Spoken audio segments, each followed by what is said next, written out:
I don't know why I thought this was a good idea. I challenged myself to beat every single 3D Spider-Man game in just 1 week. 15 days, 7 games, and 1 man slightly too obsessed with Spider-Man.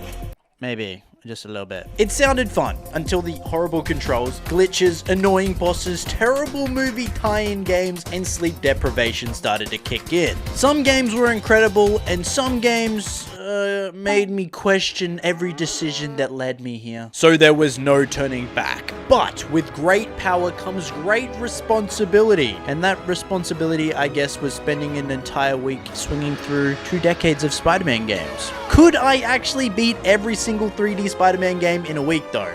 Let's find out. So to begin, let me take you back to the year 2000. It had been a long time since the birth of Spider-Man in the year 1962 in the comic book Amazing Fantasy 15. The second animated series had just concluded, and with the PlayStation now being capable of running 3D games, and with Activision acquiring the rights to the gaming side of the franchise in 1999, it was time for Spider-Man's first 3D appearance in gaming. This is Spider-Man PS1. Or Spider-Man 2000, developed by Neversoft. Yeah, look, I know it's not the prettiest game, but for 2000 standards, it's not horrible. So to begin this challenge, we booted up the totally legit PS1 and began streaming. Yes, this whole challenge was filmed live on both YouTube and Twitch, and you can watch the full unlisted VOD if you want to in the description below. But as I clicked new game on our very first game, our timer began. I had just 168 hours to do it in, and the timer was counting fast. Now, the first decision to make was what difficulty to actually play on, and I decided to just go normal. But we can skip cutscenes, that's great. We will be skipping cutscenes because we need as much time as we can get, and I don't want to waste time. Welcome, true believers and newcomers alike. And so, after a wonderful introduction from the man himself, Stan Lee, one of the creators of Spider-Man, we are dropped into the world and immediately horrified, and maybe aroused a little bit, by Black Cat's horrible face and holy badungas though. So here's a quick story summary since we did skip the cutscene. Peter Parker is attending a science expo hosted by the reformed, quote-unquote, Doc Ock. A fake Spider-Man then attacks the guards and steals Octavius's new invention, framing our hero. From this moment on, Spider-Man is relentlessly pursued by the police as he attempts to clear his name, along with a toxic fog being dispersed along the city, which was actually a smart way to hide the fact that we can't go to street level in this game, and instead we have to swing our way across the skyline, with our webs attached to nothing but the air. Okay. Combat in this game is pretty standard for a PS1 game. Spam square to attack and win. So for the first 5 minutes of the game, that's pretty much what we did. Beat up guys, swung around from the heavens, and ran from the police, until eventually we reached the bank and completed our first level. With a total of 33 levels in this game, 5 minutes per level sounded good to me. The next level had me stop a bank heist and save some civilians, which I actually did fail a couple of times. Why do they do that? They just straight up murdering people for no reason? Aren't they the police? After doing so, we threw a bomb intended to blow up hostages into a bank vault to save them. And after 10 minutes, 2 more stages were done. Nice. That's still 5 minutes per stage. We're gonna finish this game pretty quick. Well, going into level 4 now, we have a slightly different goal this time. And that is a race. A race to reach J. Jonah Jameson first. But against who? Maybe Black Cat? No. The Scorpion. So the Scorpion wants JJ dead for some reason. It was probably explained in the cutscene, but I skipped the cutscene. So we swing our way through the stage and make it to him first. And now it was time for my very first boss battle. And man, the boss fights suck in this game. It's basically just try and hit him without getting hit yourself and deal barely any damage each time you do hit him. And in this case, I also had to protect JJ, which meant I did end up dying a couple of times. I can't get out of the way quick enough. Like, eventually though, I did learn this web blast trick, which I actually could use on a lot of bosses in this game to deal damage from a distance. Okay, wait, that's doing a little bit of damage every time. Web, balls, Spider-Man, Spider-Man, Hides like a baby and shoots web at a Not man. enough webbing. Oh, This let me take him down, and after we run into Daredevil, yeah, that's right, Daredevil's in this game. It's actually really cool to see all these random old characters and the designs for them from back in the day, and we even see some pretty uncommon characters too. The next level had me wall climbing up a building, and once I finally did, I was reminded of a secret little area I saw in a video one time. I have no idea how I remembered this from who knows when, but yeah. wait, I think this is the Easter egg in here.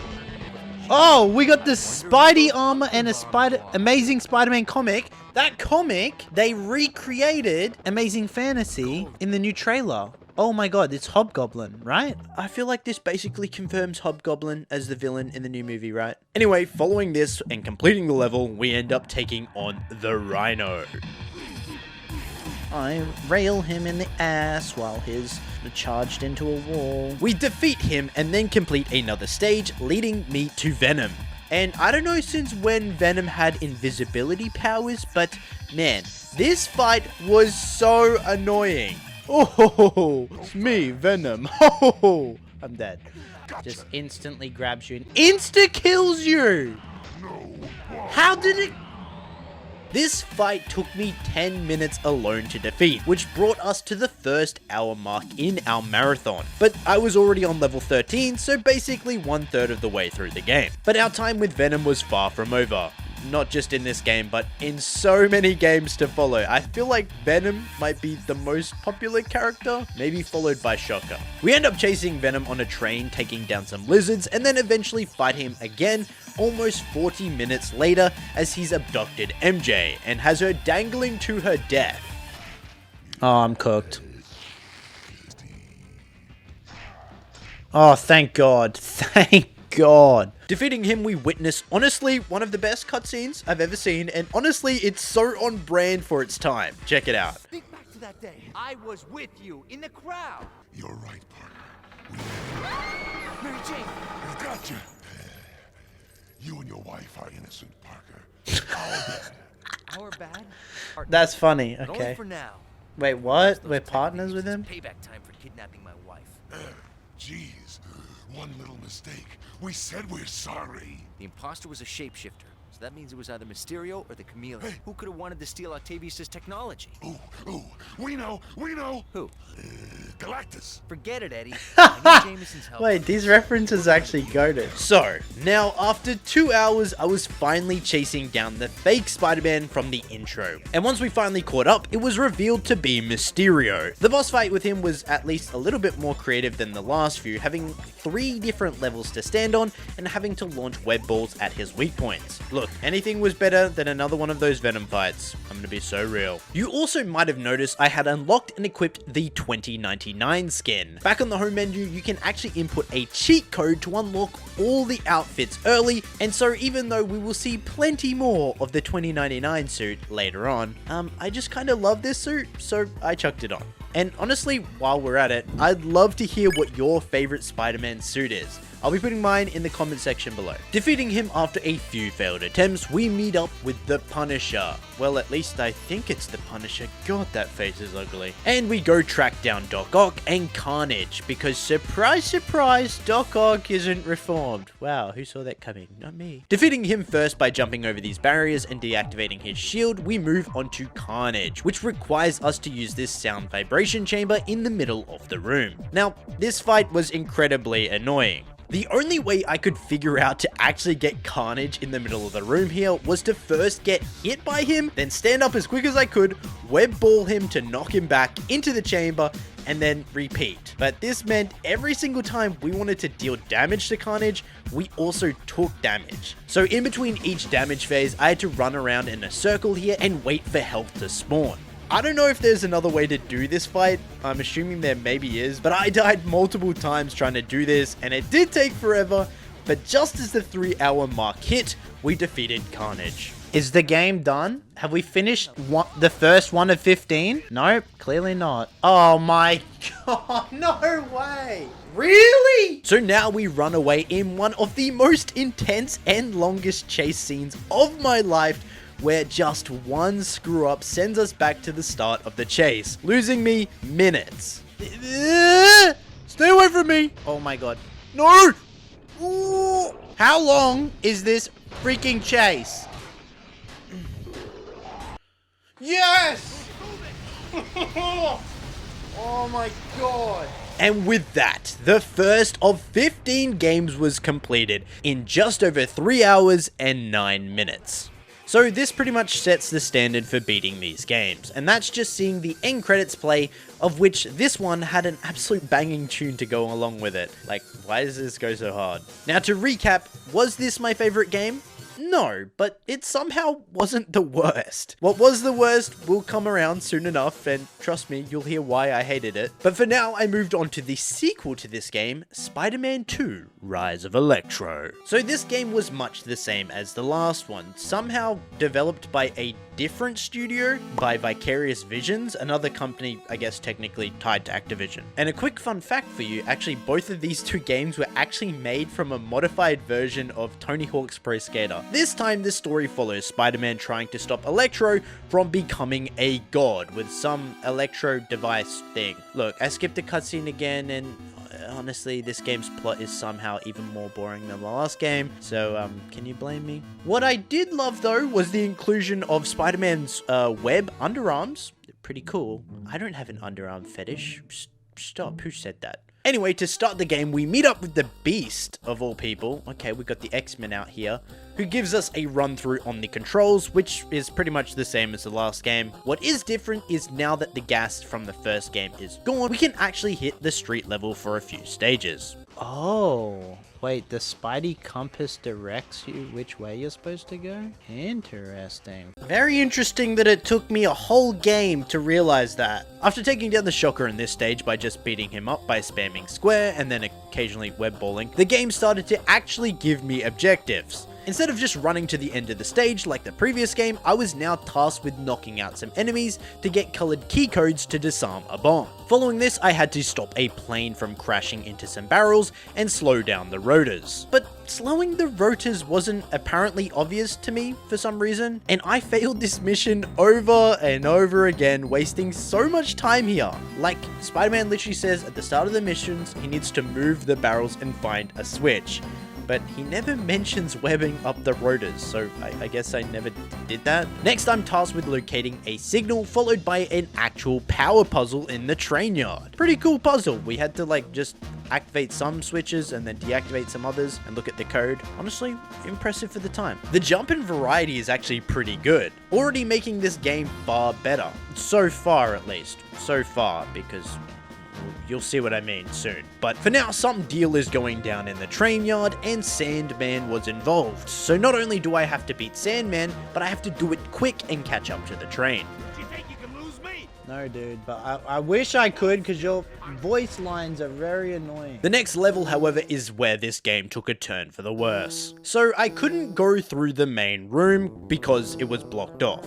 I couldn't stick to the outside wall because I would just get zapped and then fall to my death, and then there were these dead-end hallways if I managed to swing over to the other platforms. So I died over and over and over here until I finally figured out you just had to go straight up, but honestly, this is painful. But the hell didn't stop here though, as now I had to climb this annoying laser tower which didn't activate properly, followed by a boss fight which barely worked, having to immediately get the code on the lizard fight or you would get soft locked. Since you have to put in this button combination to get the potions to take down the lizard, but if you don't put in the code straight away and then fail to do it quick enough, then it sends you to the next section, but you can't actually defeat the lizard, so you just kind of run around and look for things, and there's nothing to do because the potions didn't spawn because you didn't put in the code, but you don't know that.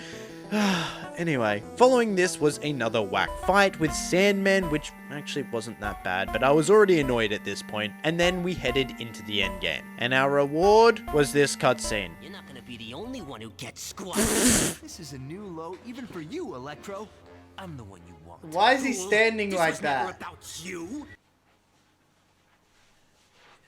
You're not gonna be the only one who gets squat. What is happening? Help me, Spider-Man!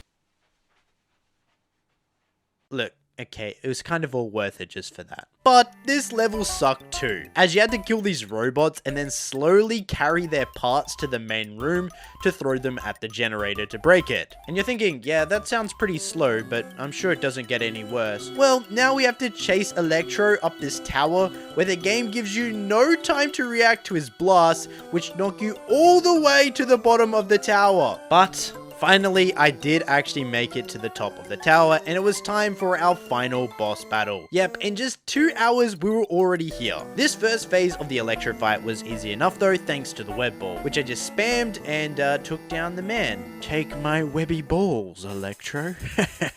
This brought me to phase 2, and pretty on brand for this game. This fight made absolutely no sense, and to this day, I still cannot truly explain how to do this portion of the fight. I think you need lightning to strike these generators, and then for Electro to attack the generator, which then weakens him to be able to do damage, but honestly, I don't know, and sometimes he would just become damageable, so when he did, I would just hit him. But I wasted a whole 10 minutes of my life on this, which doesn't sound like a lot, but man did it feel like it. And, well, I played Spider-Man games for 7 days straight, and if 10 minutes felt like a while, then you know. But thank God that was the final fight of the game. And that was game 2 complete, taking me 2.5 hours to beat, and although it started great overall, I think I ended up preferring the first one, even though it did take me longer to beat. Go figure. But there was a game far worse still to come, and that one made me borderline something. So, with 2 games complete, my mentality began its steady decline as I continued in day 1 onto game number 3. This is Spider-Man the movie game. So growing up, I liked Spider-Man. Yeah, me and all the other kids, or at least the cool ones, right? I grew up with the Tobey Maguire movies, and like all the other kids, was fed these movies on repeat to calm down or subdue my child brain. I think I still have one of those. But with those movies came their own games, and one for each movie, of which this is the first. No more Stan Lee for our introduction this time. Instead, we get a quick summary on the intro plot of the movie, with Uncle Ben's death and Peter's fight in the wrestling cage before getting thrusted into the city. Damn, this city looks great! And I bet you guys are thinking, wow, this looks like it's open world. But we aren't quite there just yet. This game still follows a level structure, and any that take place in the city have these invisible borders which they don't let you go through. However, the swinging in this game does feel a lot better than the last one, as you can actually control your ascent and descent by pushing forward or back on the control stick. Our webs still attach themselves to the clouds above in the heaven, and God grabs it for us and swings us along, I guess, but hey, still better than the last swinging. Our first task in this game was to beat up some crooks and learn the controls. And to my surprise, combat actually has a little bit more depth in this time, with punching on the square button, kick on the circle, and then triangle for webbing, allowing us to perform different fighting combos in the game. For now, I just had access to basic combos, but in each stage there were unlockable moves to find. So after about 6 minutes, I had beaten up enough enemies to find the location of our hideout. This was level 2, and it took place inside a warehouse. Our goal here was to find Uncle Ben's killer, which meant sneakily making our way through the base. I, however, wasn't very good at that and kept getting seen. That's why this level took me a whole 20 minutes to beat. And it didn't help that I died twice, and in this game, death means restarting the whole level. Anything stop me. I have to find a way to shut off the power so I can get through. What was that?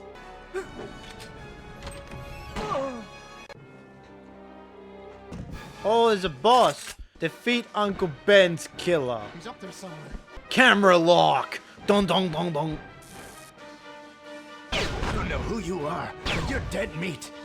I'm gonna tear you to pieces. I'm gonna tear you to I don't know pieces, who you and then are, but you're I'm gonna dead meat. kiss you on the mouth.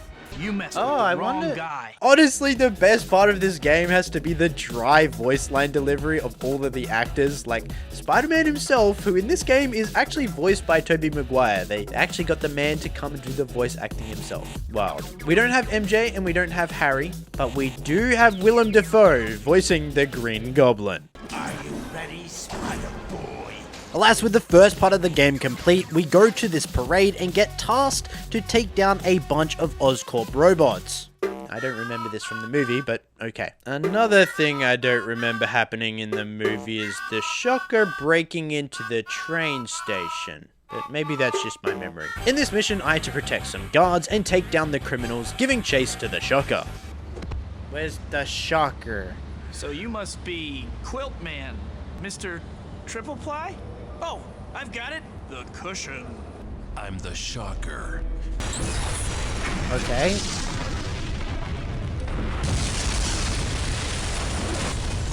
What you done that, huh? Tell me about it. There's no way bro doesn't notice that and is just standing there. Help! What's going on? You really ought to pay more attention.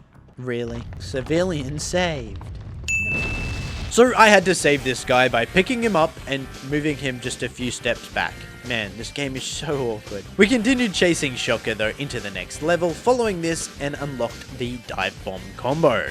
I got about 10 minutes into this stage before I got lost and ended up going the complete wrong direction and dying and having to restart all the way from the beginning, which was so annoying. And turns out I was actually right next to the end of the level before I got lost as well, so that's even worse. Alas, it was finally time to take on the Shocker in a fight. I'm having weird deja vu. I feel like we just fought the Shocker. Oh, that was the PS1 game. But honestly, the difference was kind of minimal because we just spam attacks, web him up a little bit, and then spam more attacks until he dies. The next stage has me ascending the Vulture's bird tower. Yeah, okay, I'm pretty sure that wasn't in the movie either. We chase him in the city following this, and then finally take him on in a fight. For this fight, I just had to web up his wings until he landed and then punch him. Pretty simple. But this game wasn't done throwing absolute curveballs at me though, because here I was finally expecting to see the Green Goblin or something movie related, but nope, now we meet Scorpion. And he's helping us for some reason to take down evil spider drones. Look, I skipped the cutscene going into this fight, so I don't know why he's helping us, and I skipped the cutscene going out of this fight, and now he hates us, and we're fighting him. Look, I don't know, man. Now, finally, with him down, the game decides to follow the plot of the movie, with MJ stuck in a floating balloon at the parade, and the Green Goblin finally making his first appearance. The objective for this mission is to save Mary Jane. Did I read this, though? No, and so I swung around trying to attack the Green Goblin, ending Mary Jane's life multiple times as the float hits the building and crashes down. Wait, if I touch the float, it dies? How can I tell if he's destroyed it? What? What? I don't get this thing at all. Spider-Man! What? I was so confused every time Mary Jane died because the game never tells you to go and pick up Mary Jane and take her to the building. It literally says web up things that Goblin has damaged, so I thought maybe we have to web the float, but I never saw him damage the float, so I lost over and over and over again until I finally figured out you just have to land on the float, pick her up, and swing her over to the building. But the game never explains to you that you have to do that. Oh my god, I'm so frustrated just thinking about this. So after losing over and over, I was finally able to pick up MJ, swing her to safety, and begin the actual fight with the Goblin. This doesn't last long though, as he starts destroying buildings, which we now have to web up to repair. See, now that hint makes sense, but, you know, they probably should have led with rescue MJ by picking her up. Don't get me started again. He does this for a while until we can finally take him down. And then this guy, he has so much health. Oh, this is just nonsense. Oh, we did it. Okay. So I guess we didn't exactly take him down though, because going into the next level, he's got all his health back, and now we have to fight him in hand-to-hand combat in different buildings. Why has he got his health back? This sucks. Admittedly, I nearly died multiple times in these fights, but I did find health packs right when I needed them. After small fights in each building, he would return to his glider, get health back, and then we would repeat this until finally we took him down for good, and he flew away. We couldn't give chase though because he set off a bunch of bombs in the city which we needed to go and deactivate. This was actually a pretty time-strict mission, but we did manage to complete it. Noticing the bombs were tied to Oscorp though, we head into the Oscorp building and investigate it. And for me, this is where the game began to drag on, as we first head through the Oscorp offices for about 10 minutes before reaching the research development section. It's here we have to make our way past these superbots undetected or take a lot of damage from their laser blasts. Our goal is to deactivate this reactor here, and if you don't listen to instructions and just try turn it off, this happens. There are 2 control terminals here. Which one do I use? I'm not sure. Oh my god. Look around. Maybe there's something near the terminal that will help. Oh no! Oops, I accidentally pressed the wrong button. My bad. It's not like you said go deactivate certain switches in other rooms before you press anything in the reactor room, right? Like, am I dumb for just pressing that? So I go and dodge all the enemies and deactivate the reactor properly, but my time at Oscorp is far from over, since now I have to take on a freaking super mech. Yeah, this definitely wasn't in the movie. Our goal in this mission is to destroy 10 generators on the map, 4 of which are on its back, 2 on its midsection, and 4 on the catwalk surrounding the mech. Issue is, these generators are surrounded by flying mechs and turrets which I couldn't destroy. So after dying over and over trying to get these generators on its body down, I finally get a few broken, only to be absolutely destroyed as I'm blasted by a giant laser from its head. Dude's got a mouth cannon. And this didn't happen just once, but multiple times.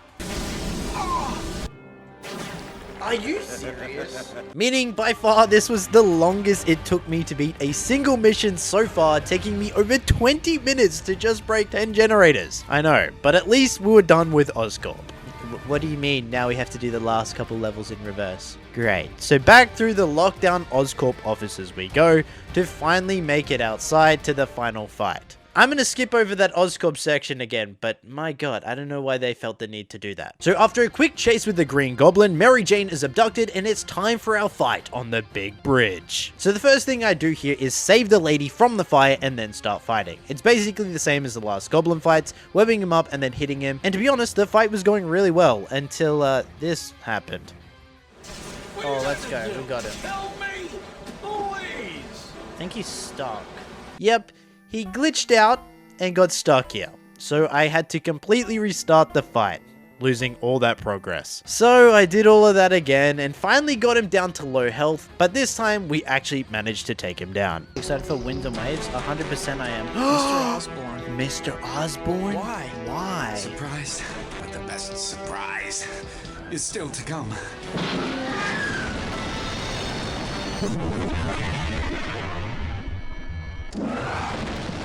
Oh, buddy's dead. Tell Harry. No. And you know what else is dead, guys? This game, because there are the credits, which means I'm free from this hell. And with that, that is 3 games completed in just over 10 hours, with Spider-Man the movie game taking me about 4 hours and 10 minutes to beat. And so with these times, surely I could complete this challenge in time, right? I mean, on average, it's been about 3 hours and 20 minutes per game, so that would mean it would only take about 50 hours total to beat all of the games. And we had 168 hours to work with. Oh, how foolish you are. Don't you know the horrible length that awaits you? So I began this challenge at 1 PM, and at this point it was 11 o'clock at night, so I decided to go and get a little bit of shut-eye and continue the following morning. Spider-Man 2, probably my favorite of the Tobey Maguire films, and along with it, my favorite of the 3 games too. And you'll understand why when you see this game's web swinging in action. Spider-Man 2 is the game that revolutionized web swinging as we know it. Finally, no more attaching to the clouds in the sky, and we have full momentum-based swinging mechanics. Look, admittedly, I wasn't the best at the controls to begin with, but by the end of our 5-hour journey with this game, I would be. This game was developed by Treyarch, you know, the studio who makes Call of Duty? Yeah, well back in the day, they made this Spider-Man game, and it's by far the best one. For now. So to begin, we are tasked by the narrator to do a bunch of menial tasks like take down some crooks, stop a speeding car, and go get our first upgrade at a shop. Yeah, there's upgrades at the shop now. This actually encompasses 2 chapters, and after that we get treated to our first cutscene, introducing us to Doc Ock. But we know what goes on here in this cutscene, and we don't have all the time in the world, and so begins chapter 3. There is a total of 17 chapters in this game to beat, and the way each chapter is structured is for us to do like 1 or 2 main missions of some sort, followed by collecting a certain number of hero points. In this case, we need to collect 2,000, and we can get those from doing random world events, taking down crooks, and completing the main missions in a level. Once we have done all that, the next chapter will unlock, and so on and so forth repeating, which means yes, there is a little bit of bloat in this game, having to do side missions to get hero points, but it's nothing too unmanageable. The first mission had us meeting up with MJ and Harry for dinner, and then delivering pizza at my job. We have to deliver the pizza! If I put the pizzas, Mr. Aziz will flip out. Look, I didn't say I was any good at delivering pizza. So with that done and a little bit more hero work, we have reached chapter 4. Following this, I attempted to meet up with MJ yet again, but saw some burglars in the background, so we had to ditch her and go deal with them. Hello? No more crime.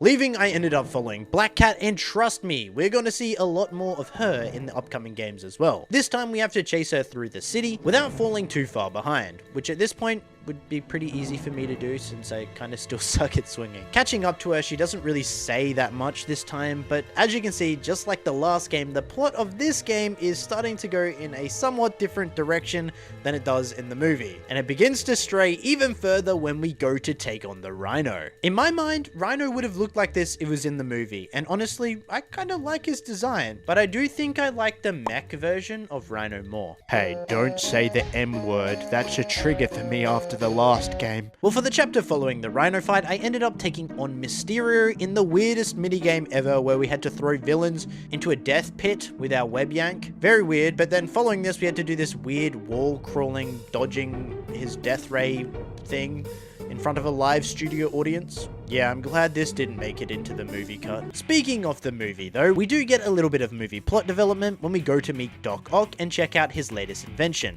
Following this, we go to try watch MJ's play, but in classic Spider-Man fashion, we just miss it and get to chase Black Cat again. Yay! I mean though, honestly, if I could pick Black Cat over MJ, I would.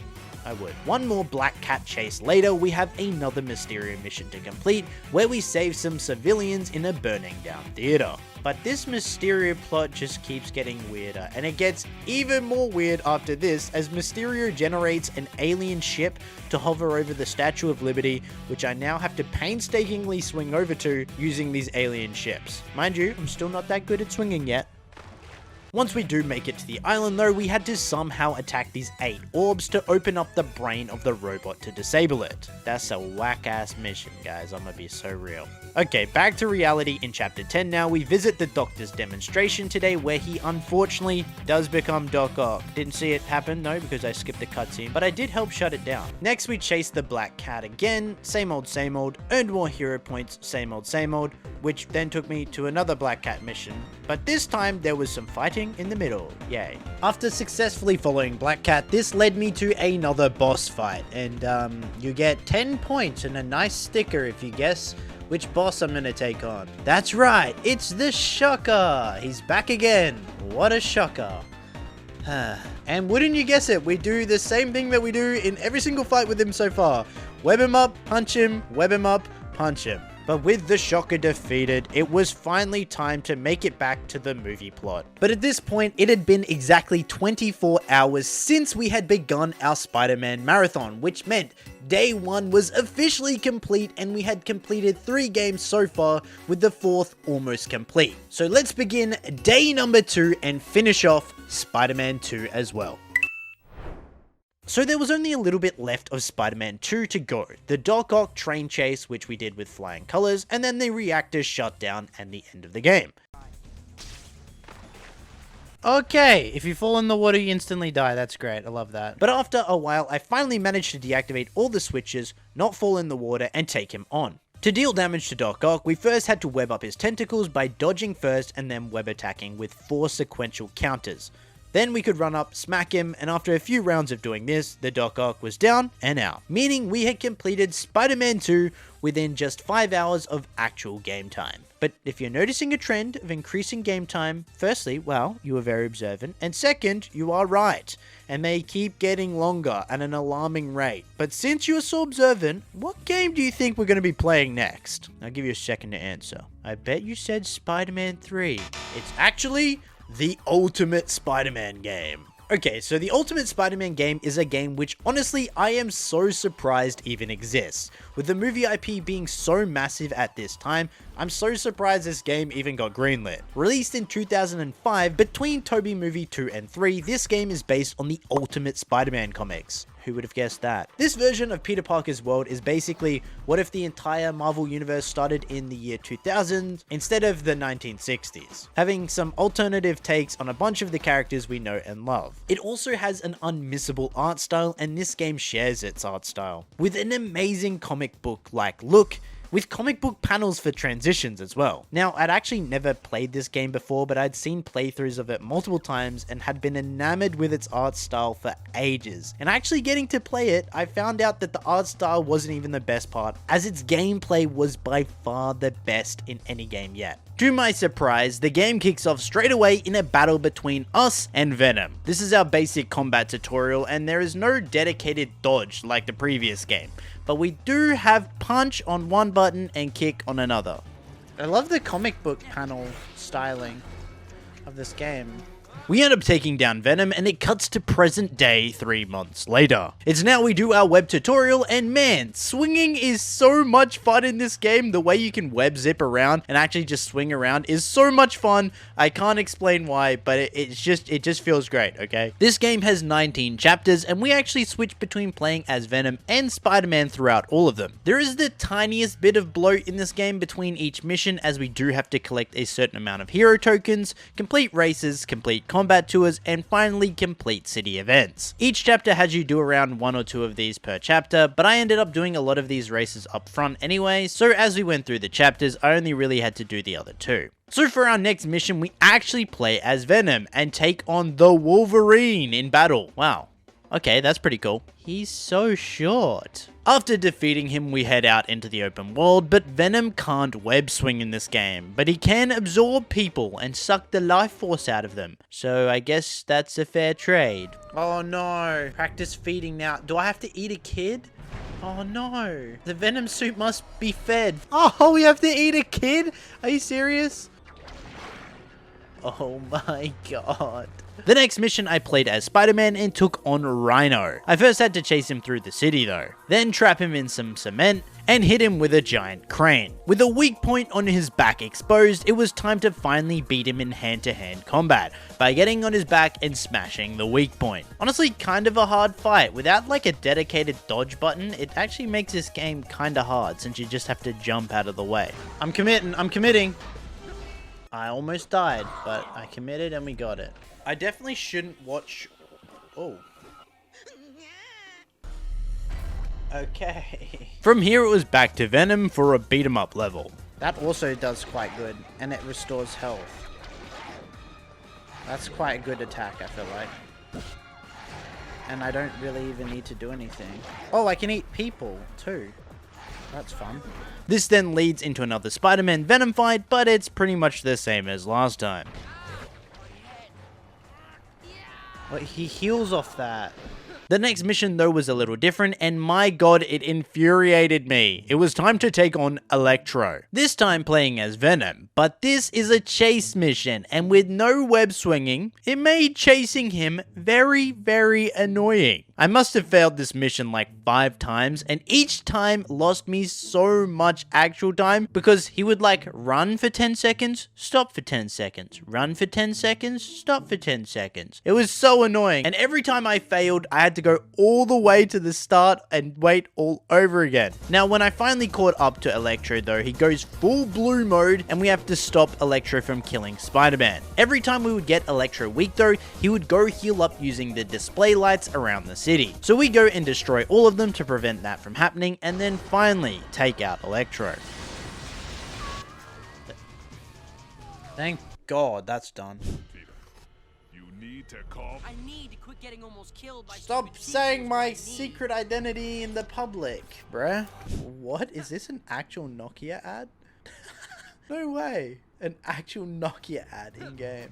Well, in the end, Spider-Man gets spared from Electro, and after doing some more world missions, we were chasing another enemy, this time as Spider-Man. This fight was with the Beetle, which you don't really see that much, and it was pretty cool because a lot of the fight actually took place in the air. Sable then attacks Venom, but we managed to take down all her goons by throwing cars at helicopters and eating people to heal in between. And at this point, 2.5 hours had already gone by, but it only felt like 1 because I was having so much fun. But this is kinda into where the game started to actually get hard. First, we had the Green Goblin fight, which was a pretty annoying fight since the Green Goblin goes on fire and throws fireballs at you until he gets tired, and then you can finally deal damage to him. But when we got him to half health, he started doing this fire slam attack thing, which did get me killed, meaning I had to restart the whole Goblin fight. On my next attempt, we did manage to take him down, and with the Goblin defeated, Venom takes on the Beetle instead, and Peter gets abducted by Silver Sable, but we do manage to break out and take her on as Peter with no web shooters. And with her defeated, now we were headed into the end game. We chased down Venom yet again and took him on in a fight. And after defeating him, this somehow led to a fight with Carnage, and we were playing as Venom. How this happens? I don't know, because I skipped a cutscene, but turns out Carnage right now was actually Peter. Huh. The more you know. Well, in the end, we managed to cure Peter, and we give chase to Eddie as Spider-Man for our final fight with Venom. And this fight is actually super hard, man. There's all this fire everywhere on the top of this building, and he counters you when you attack him. But you can't leave him alone for too long, because then he'll kill the guy in the helicopter and then you'll lose anyway. So I actually died 4 times on this fight, and it took me about 20 minutes of attempts just to take down Venom here. But once we finally did that, the game was complete, taking me about 4 hours to complete, and honestly, this game was such a blast. And with that, we are officially 1/3 of the way through this challenge, and we're only halfway through day 2. So, I mean, we should finish this easily, right? And with that, we're on to the final Tobey Maguire movie tie-in game, and I'm just gonna say it. I hate this game with a passion, somehow more than I hate the movie. But first, a little story about my childhood. I distinctly remember being told when I was about 6 or 7 years old that I wasn't allowed this Venom toy that released with the movie because it looked like a demon or something. But for some reason, I was allowed to watch the actual movie though, where some black creepy goo thing crawls inside a man and makes him do this. Anyway, in the end, I was able to get this game on the Wii back in the day, which thankfully we are not playing today because that is somehow worse than the Xbox version that we're playing today. But why do I hate this game? Well, Spider-Man 3 the movie game, or better known as Quick Time Event Hell the game, starts us off in a random building being hunted down by random thugs. And after getting acquainted with the combat, we yet again have a dedicated dodge button that kind of works like a slow-mo spider sense thing where holding left trigger, you enter this slow-mo mode and drain this blue meter next to our health bar. But alas, we progress through the burning down building and get treated to our first quick time event.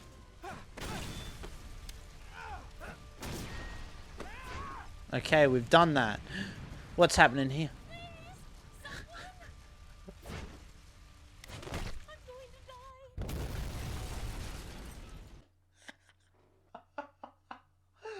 I'm going to die.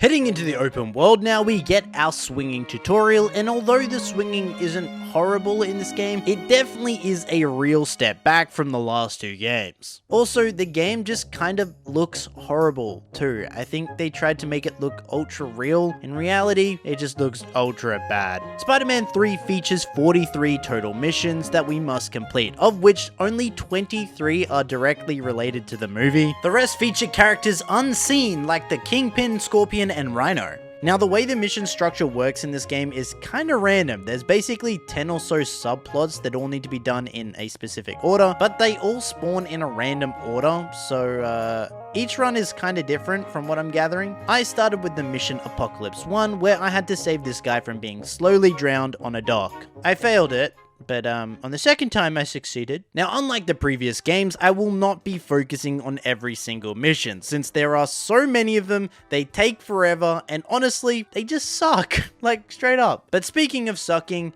let me take you to Apocalypse Mission 3. It was in this mission we had to take on the Apocalypse Gang's boss, and I could not beat this mission, because at this point, I was still struggling to figure out how to dodge.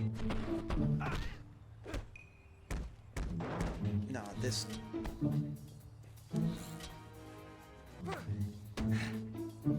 What do you do when the yellow comes up?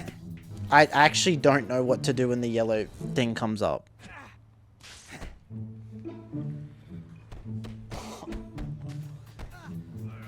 Oh yeah, look at this. Just keep spinning him.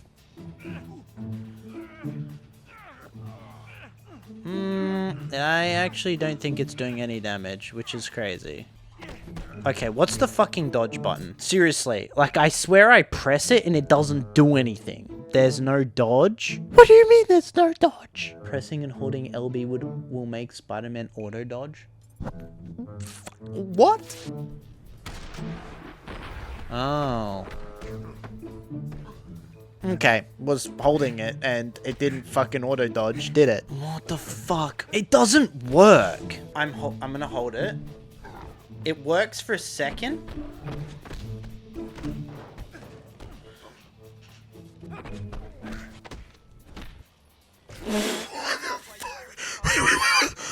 What the fuck was that? You know what though, guys? I'm not done with telling you about what sucks about this game. What also sucks is the spider sense. When you press R3 in this game, you go into the spider sense mode, which sounds cool, but it really just means you get to look through this horrible filter, somehow making this horrible looking game look even uglier. Unfortunately though, we'd actually need to use this though in my first mission hunting down the lizard. That's right, the lizard's in this game. Yay. In this level, I was hunting down some of his lizardlings to take pictures of them, and just look how horrible this makes the game look. And you're forced to use it because it's the only way to track them down. To be fair though, I kept getting caught, which meant I kept having to use the spider sense, which was kind of my own fault. Next up, I went to Hot Topic and took on a bunch of goth girls, which was another rival gang thing that I needed to do, like the Apocalypse gang, and completing them plus another one with these Chinese dragon people would lead me to Kingpin. But with that mission done and the first 2 hours of my life gone to this game, I took a little break to eat and sleep and do all the normal human things that you're supposed to do in life, besides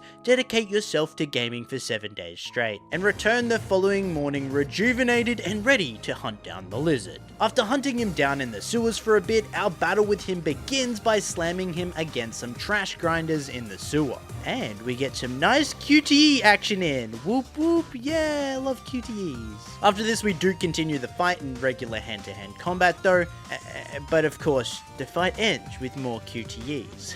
Lizard does get away though, and now it's back to those rival gang wars. And honestly, I'm so sick of this plot, and it's probably the longest one. The next mission of actual note was one with Scorpion, but to start it, we actually had to launch ourselves over to this faraway island to begin it. Anyway, we fight him of course, and he runs away, so we have to give chase to him through the city, and can you believe it? There goes another 2 hours of my life that I'll never get back to Spider-Man 3. More surprisingly though, that's 4 hours in, and we still don't even have the black suit yet. Well, a lot of boring missions happen between this and getting the black suit, like this one with J. Jonah Jameson. This may sting a little. Oh, wow, it worked. Very funny. Well, if you think I'm gonna go easier on you just because you saved my life, you're wrong. Oh yeah, J.K. Simmons is voicing in this game, and as a matter of fact, almost the entire movie cast has reprised their role. Of all of the games to spend the budget on, guys, you spend it on the worst one. We're talking Tobey Maguire as Peter Parker, we got James Franco as Harry, Topher Grace as Eddie Brock, no MJ, she wasn't interested in returning, that's fair enough to be fair. And finally we have Sandman with Thomas Hayden Church. But speaking of Sandman and the black suit, I guess, now we randomly get it on some random night after doing some crime fighting and go to take on Sandman. And in the span of just moments, we were absolutely evil to the bone already. We got the black suit and we already want to murder Sandman. Now as we take on Sandman, you might be wondering, is there any difference between the red suit and the black suit in this game? And well, the black suit is just better in every single way. You get quicker attacks that do more damage, and access to the rage meter to increase your damage even more. Did it make this fight any less sucky though? Not really, but I can't even be bothered talking about it because it was just so boring. But we'll always have time for QTEs, right guys? Following this, Sandman does get away, and we go to take on Kraven, who's hunting the lizard, who when we defeat, merges with the lizard into this giant Kraven lizard thing, I guess. And this boss really sucks. Are you surprised?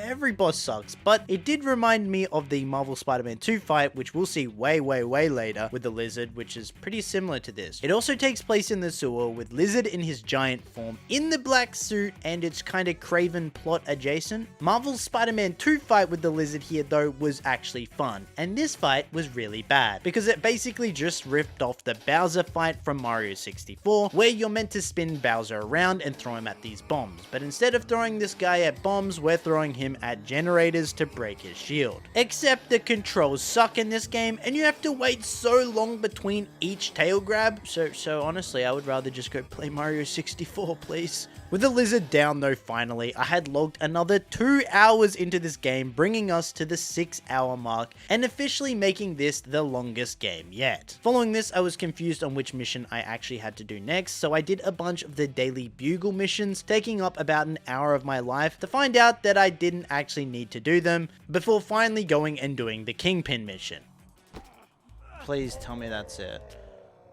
Oh, threw him out the window. Oh, okay, yeah, well, we took the Kingpin down, I guess. Well, I guess that and a horrible swing through the city with MJ was enough to convince our hero to ditch the black suit, and finally brings us to the end of the game. Nope, oh, okay, apparently we've got to fight Rhino first. Okay, we'll go do that, waste another 30 minutes of my life. Oh, and now we're James Franco, yay! Look guys, I'm not gonna lie, playing as James Franco is actually kinda cool. Gliding through the city, actually kinda fun, but the actual fight with the Sandman was very, very lame. You kinda just spam bombs at him and hover around in circles until you get the awesome opportunity to participate in cool QTE moments.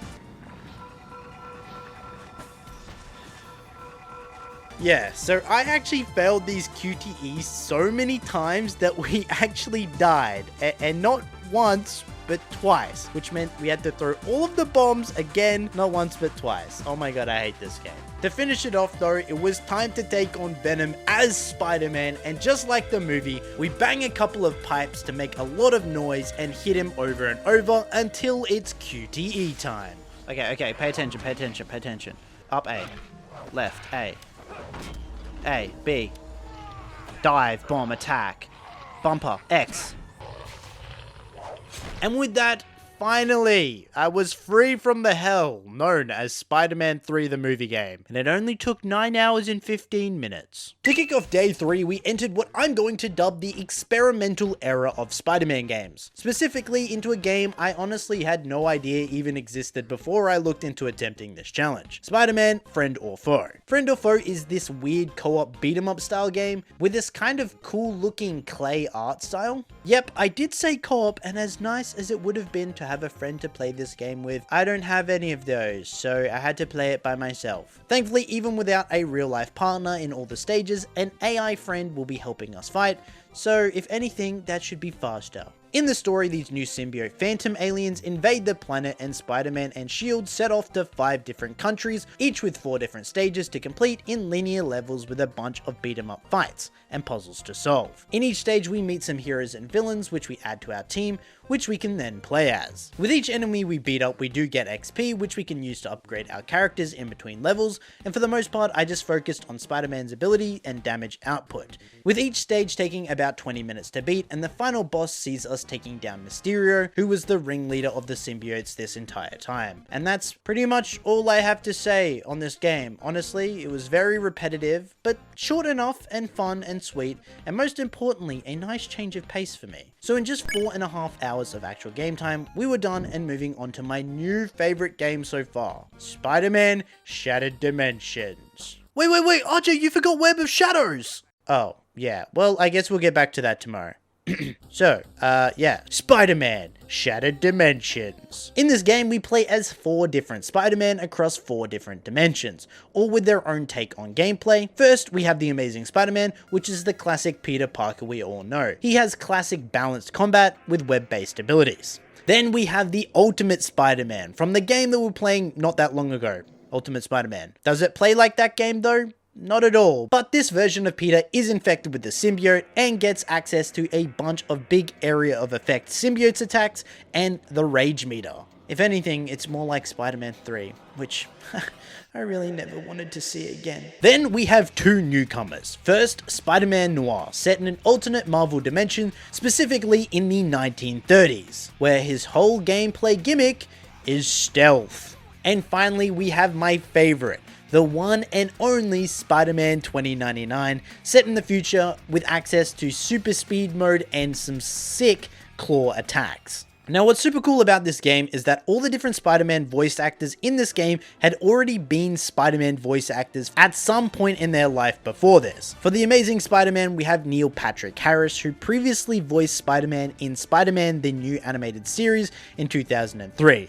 For Spider-Man Noir, we had Christopher Daniel Barnes, best known for his voice as Spider-Man in Spider-Man the Animated Series in 1994. For Spider-Man 2099, we had Dan Gilvezan, who originally voiced Spider-Man in Spider-Man and his amazing friend in 1981. And finally, we have Ultimate Spider-Man, voiced by Josh Keaton, famous for voicing the Spectacular Spider-Man in 2008, the cartoon that I personally grew up with. Diving into the actual game though now, the story begins with Mysterio and Spider-Man accidentally shattering the Tablet of Order and Chaos, effectively splitting the multiverse, I guess. Mysterio's plan is to recover the tablet and use its power to rule the multiverse, but the pieces have been sent across the world into the different stages for our Spider-Man to collect. So there's no open world this time round, but to be honest, I kinda don't mind it because the stages are a perfect length and super fun and really varied. Everything doesn't need to take place in one bland city. In this game, we go from the jungle to the future to a carnival set in the 30s. It's honestly great. So, we kick off our adventure in the 67th hour and head into the first level as the classic Amazing Spider-Man. We're taking on Kraven in the first level, and it takes me about 20 or so minutes to get through the stage and into the actual fight with him. But the way the stages flow in this game and the puzzles and the variety was just so good that I didn't even notice the 20 minutes passing. It even switched to Kraven's perspective for a little bit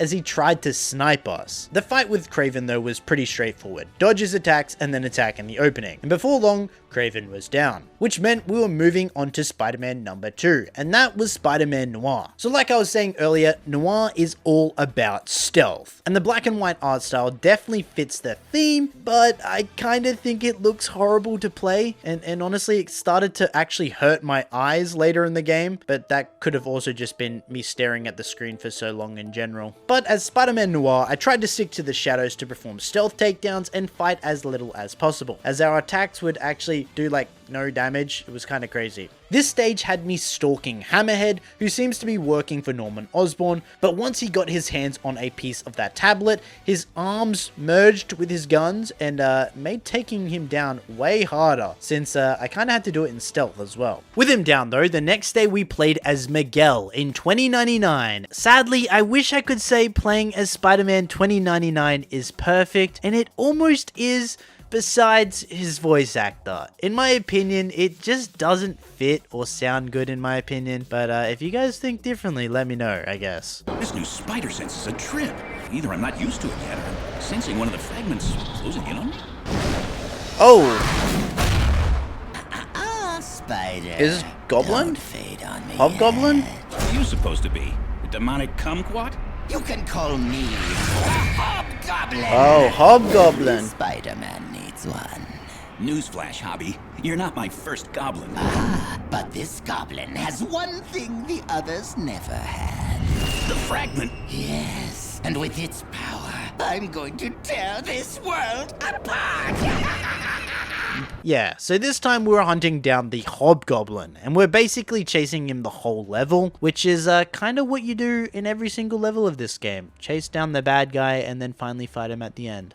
Look, it's still fun, okay? So yeah, 2099 in combat has this really cool slow time thing which he can do, which ties in with his accelerated vision power. So combat is actually super fun as 2099, and his attack animations just look so cool as well. Gameplay wise, 2099 also has a lot of these skydiving moments exclusive to him, and they happen at least once per level, where you kind of just hold X to dive faster, whether it's to catch up with an enemy and hit them or just reach an objective. And well, the skydiving sections, they're fine, I guess. First person punch mode.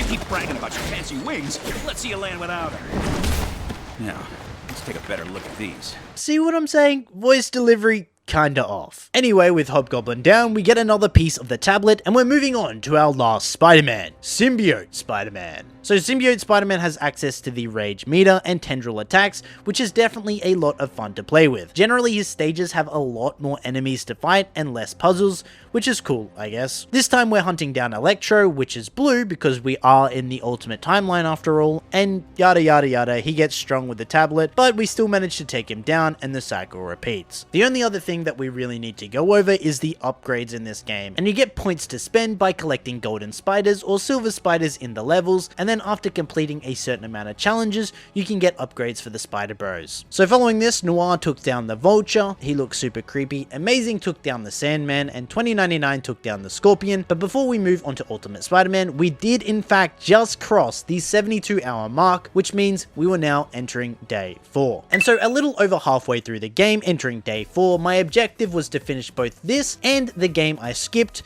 but to do that meant first taking on Deadpool. Wait, Deadpool's in this game? Ah, Deadpool. I love this guy, and he's voiced by one of my favorite voice actors too, Nolan North. You'd probably know him from Uncharted or Destiny 2, but he's actually voicing Deadpool again in Marvel's Tokon Fighters, so that's cool. Well anyway, in this stage we have to destroy a bunch of cameras that Deadpool is using to stream footage of us fighting for his TV show. And then finally we battle him, of course. Now unfortunately something weird happened with my recording of this section though, so the footage is kind of jittery, so I'm going to skip over most of the rest of the game. Just know that I took down Juggernaut, Goblin, Carnage, and Doc Ock before it was finally time to take on Mysterio. In this fight, we start off as Noir and sneak up and attack him from the shadows, before switching to the Ultimate Spider-Man to deal with some of the previous bosses that get summoned by using these purple orb things. Then we moved on to 2099, and well, he just got to skydive. That's so sad. I want to play as 2099 more. And then finally, we switch over to our main Amazing Spider-Man for the final takedown, which concluded our time with Shattered Dimension, taking me 6 hours and 35 minutes of game time to complete. Okay, so I planned on doing this thing where I was like, oh, I wish we got to play more 2099, and then it was going to hard cut to Edge of Time, but I missed Web of Shadows, so I'm just going to change it to this. Oh, damn, guys, I wish I got to use the black suit more. If only there was a game. Oh yeah, so back to the Web of Shadows. Released in 2008 for the PS3, this game looks, well, better than Spider-Man 3, but man, the jump in quality between Shattered Dimensions and this was kinda goated, I'm not gonna lie. Well anyway, people love this game and will tell you it is the best Spider-Man game ever released, so I guess it was time for me to find out why. What the heck is happening in this game right now? What? Bro's just depressed walking through a battle zone. Screw this, I'm not helping those guys.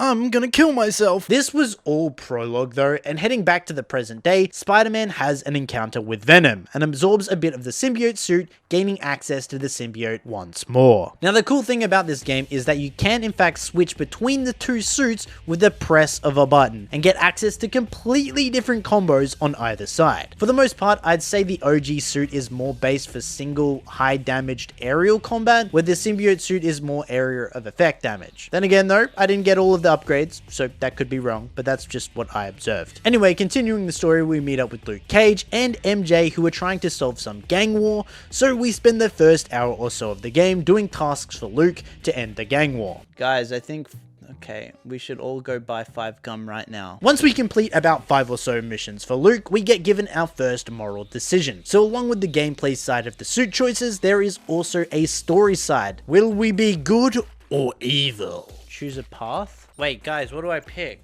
Do I want to be evil or do I want to be good? For now, I was a good boy, and I decided to show the two gangs that they could be friends, and in doing so, we take one step forward towards the good ending. Our next mission, though, might have started to sway me in the other direction, though, a little bit. And that mission was to chase down Black Cat. Oh my god, that's so laggy, it's unfucking believable. Are you okay? I told you to lay off. Oh, what the fuck? We have QTEs in this game.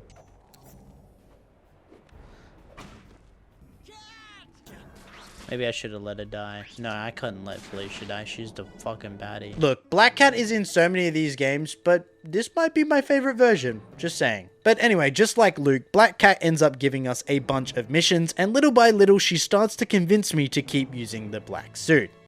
Oh, hell yeah. I like fun. You're right. I could use a little more fun in my life. You're right.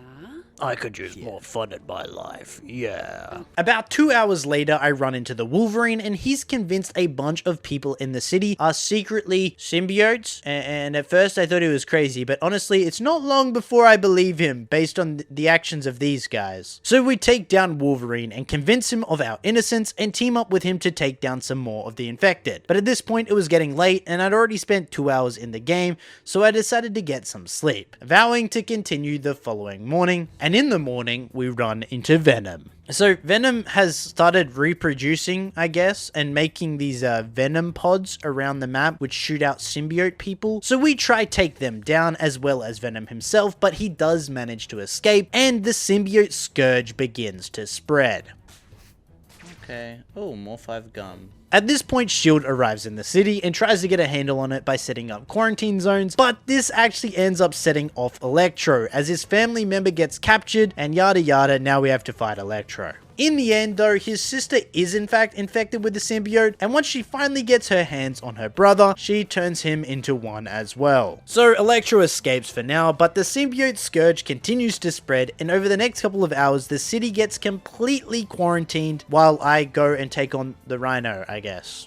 Cool. Following this, I started completing missions for Black, where I had to rescue a bunch of civilians throughout the city. Following this, we try and make it into Fisk Towers to recruit Fisk to our cause before going to take on the Venomized Electro. The fight with this Venom Electro is pretty similar to the last fight with him, I guess, except occasionally we do have to break these Venom pods. I decided to save Electro this time and pick the hero route, but so far in this whole run, I've probably been about 50-50 on my decisions. Sometimes I'm good and sometimes I'm evil. Normally when Black Cat's involved, I'm evil. Next, I met up with Wolverine and help him defend a church using the bell on top of it to help weaken the symbiotes. But when we finally clear out most of them... Venom, Wolverine, great.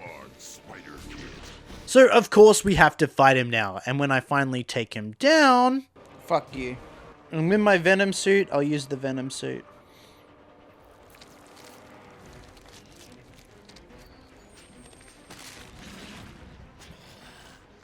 I'll kill you for this. Wolverine is safe. Get back here and pick him up. Wait, I split him in half? What the fuck? Yeah, so that just happened, and honestly marked my descent into the full dark path from this point. By the way, you might have noticed the timer increasing a lot in between each story point, and that is because in between each main mission, the game always has you do some kind of side mission thing, whether it's destroying pods, saving civilians, or taking down a certain amount of enemies. So there is some bloat in this game, but that's sort of the case with most of the open world games so far, so I didn't really mind it. From here though, we do end up finding out that Black Cat has also been venomized, so we go to save her. Things get complicated though when Mary Jane gets involved, and now we have to keep her safe at the same time as taking down Black Cat. But once we finally do take her down, things somehow get even more complicated. Oh, it's my girls fighting over each other. Her arm's broken, yet she can still hold on with it. My 2 girls are fighting over me. Feels bad. I'm gonna leave them both for Luke Cage. Oh, she's fine. Cat, talk to me. I screw up. Peter! Sorry, I can't help. Felicia! Felicia! Is she fucking dead? Or just knocked out? What? Wait, is this the ending? Okay, you guys are telling me to go symbiote. So we're gonna go symbiote. Hurry! No, I need her. Peter? Peter! What are you doing? I knew it. I knew you loved me. Get us out of here! God, get us out of here! It's time. Oh my god! This game is fucking crazy. Well, okay, so following this, we need to go take down Venom to become the true symbiote king and queen, I guess. But he's gotten all big and mean on top of the helicarrier, so it wasn't going to be easy. Arriving on the helicarrier though, my first plan was to set off a bunch of bombs to blow it up. And once doing so, we'd easily be able to take down Venom. But Venom figures this out and confronts us first. And he's discovered the bombs, which isn't good. So now it's time for our final battle, and he has 5 5 giant venom heads that we have to individually take down. Each time one of the heads attack, we need to dodge it perfectly and then counterattack, and honestly, for a final boss fight, it's not that hard at all. We take down all 5 heads, and now it was time for my final good or evil choice. Take my hand! What? Take my hand? Which one do I pick? Fuck it. Got you. So long, Brock. Oh no, this is sad. No, I actually wish I didn't kill him. Aw, I feel bad. And so, after 7 hours and 45 minutes of actual game time, Web of Shadows was complete. The story was definitely interesting, to say the least, and the combat was alright enough, I guess. Best Spider-Man game ever though? I don't know about that. And thus concluded Day 4. Alrighty, time for Edge of Time. So when I was playing Shattered Dimensions, you might remember me saying that I was in love with Spider-Man 2099, and this game is about to give us a heck of a lot more of him. Immediately, this game hits you with some straight sauce, and we find ourselves stood in front of a giant time portal with anti-venom standing between us and it. And just like so many games before it, our introduction to the combat is actually a fight with Venom. Well, it's anti-venom this time, but weird that 3 games now have taught us how to fight using a venom. But as we are learning to fight, it's shown that Peter has somehow established a psychic connection with our boy Miguel from 2099. He is rushing to make it to the portal to assist Spider-Man, but as we begin to have our power drained by anti-venom, since anti-venom absorbs Peter's radiation-based power, it looks like Miguel isn't going to make it in time. But yet again, this is another prologue which is teasing us on events yet to happen. So cutting back earlier, we find out Spider-Man 2099 witnesses the death of our original Amazing Spider-Man at the hands of the scientist Walker Sloan. Miguel somehow manages to contact Peter, however, moments before his death, and warns him about what's about to happen, and so kicks off the game, as Walker alters time to start his company Alchemax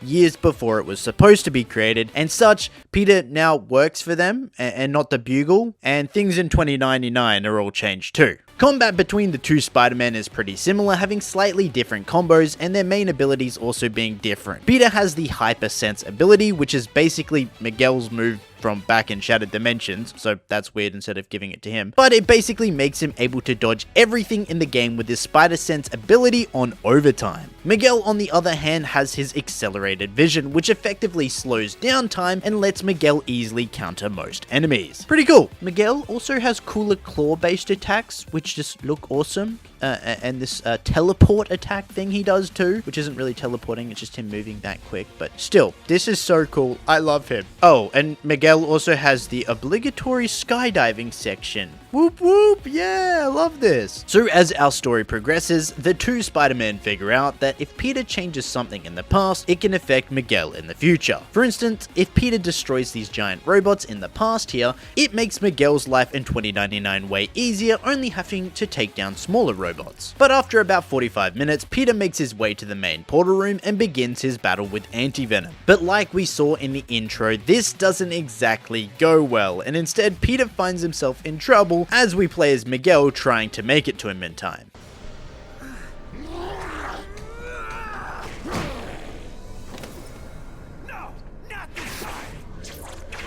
Oh, yoink. So leaving him there for now, Miguel ends up fighting Anti-Venom, but since Miguel's powers aren't radiation based, he's actually fine to take him on. But once we defeat him, this happens. Keep back!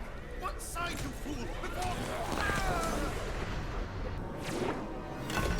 So yeah, this game is far from over, and I think we're going to be facing some fusion of all 3 of those characters. But hey, it's about time we do another diving section, right? From here, after Peter gets healed, he starts investigating the year 2099, while Miguel stays in present day, and the same shenanigans ensue, but this time, Miguel changes stuff for Peter in the future. The two of them are trying to figure out a way to close the portal properly and leads them through different sections of Alchemax, either for machine parts or for information required. But at this point, Peter finds out that MJ actually dies tonight, and so he asks Miguel to help save her. So he goes and does that, while Peter ends up taking on the future Black Cat, which I think is a clone replica of the original Felicia, which was kind of weird, because she still knew our OG Peter, so I guess she has the same memories. It's after this that it's revealed that the future version of Peter is actually another antagonist, and is trying to control the portal in the future, so now we have to stop him too. What was cool is seeing his old room with all of his old suits. The only other thing I need to mention before we finish the story now is the upgrade system. It's kind of similar to Shattered Dimensions, where you get EXP from fighting and picking up these orbs, but instead of completing challenges to get the upgrades, you need to earn golden spiders, which can either be found in levels or by doing certain tasks in each section of the game. But the upgrades are pretty standard. New combos, more health, more time activation abilities, yada yada, but I did my best to split the upgrades across both Spider-Man. But back to the story. Our objective at this point is to meet Miguel in the portal room with parts that we were still yet to grab, and when we go to do so, well, it's Felicia again. Honestly though, I'm not gonna complain, because I definitely think Black Cat clears MJ any day. If I could kill MJ, I would. Black Cat and Spider-Man actually nearly kiss at the end of this, which is just super weird to me, since he was going on about how much he loves MJ and Miguel needs to save her, but then he tries and kisses a future clone of Black Cat. Really weird. Was he about to just kiss a random clone from the future? And he's literally worried about Mary Jane. Bro was literally just, what the fuck? What? Well, the two Spider-Men eventually find their way back to the main portal rooms after a few more detours on both sides, which meant it was time for the big finale against the Fusion Atrocity and future Peter. First was Atrocity, and to take him down, I needed to web up his Doc Ock tentacles and position myself on top of these poles to bait him into getting stuck. This let me deal damage and get him weak before switching to Miguel, because our fight wasn't over yet. We still had future Peter to deal with. Now, future Peter did use a robot suit instead of fighting hand to hand how he used to, which kinda helped us, I guess. Since Anti-Venom's tendrils were still shooting into the other timeline, we were able to drain future Peter's powers with them and deal damage to him. With him quite low, we swapped back to Peter fighting Atrocity again, and our goal now was to launch him through the portal, which we actually did manage to do. And then as Miguel, it was up to us to send future Peter into the machine as well. You've no one to blame but yourself. Maybe the most merciful thing to do is just wipe you out of existence entirely.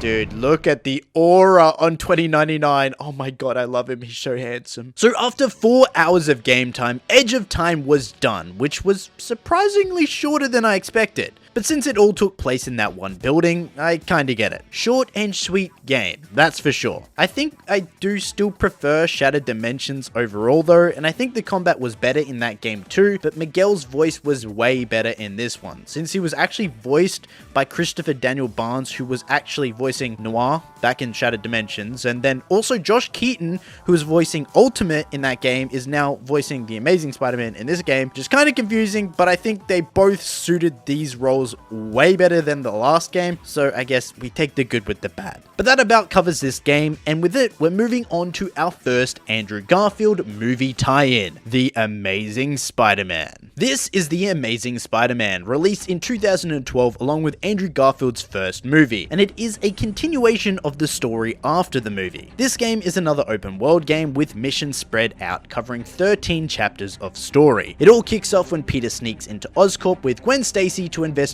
Dr. Connor's unfinished cross-species research. But in the end, their investigation accidentally triggers a massive breakout, releasing dangerous hybrid creatures across Manhattan and forcing Spider-Man to contain the outbreak. But I skipped most of the cutscenes, so I actually didn't see that, since I didn't have time for all that. Since, may I mention, we only have 62 more hours left to beat 5 games, which gives us about 12 hours per remaining game, not including sleeping or eating time, which, yeah, doesn't sound great. But if that didn't sound great, things took a turn for the worse in real life too, as it appears that the venom virus from Web of Shadows had began to infect me IRL. Okay, really, I just started getting the flu, but today's symptoms were manageable, so I pushed on to try and beat the Amazing Spider-Man. So first things first, we escape Oscorp, but when we leave, some giant spider robot thing comes out of nowhere and begins attacking the city. I have no idea why, it was so random, but they had these glowing weak points on it, so I knew we could just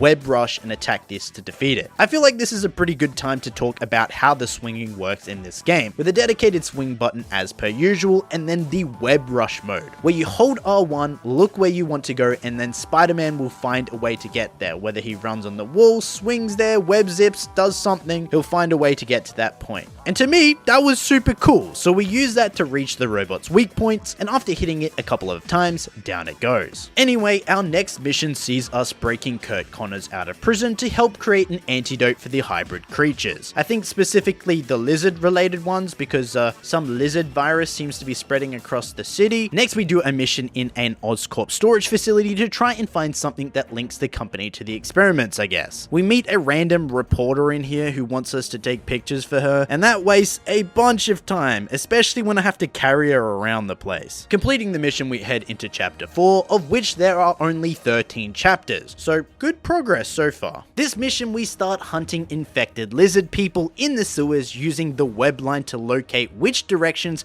the lizards ran off to. Hey, this is the thing he uses in the movie! We do manage to take a few down, but the boss we run into is some type of rat hybrid. After we fight him, we do manage to web him up and try to cure him, but he manages to get away. So we follow the rats through the streets of New York and chase him into another sewer. Then finally, after tracking him some more, we fight him yet again, making sure to dodge using the dedicated dodge button triangle, and then hit him when we can. Once we finally take him down though, we do get his blood and a robot randomly appears. Oh no, please! I beg you! No, not elimination! Oh, please, no! Gotcha.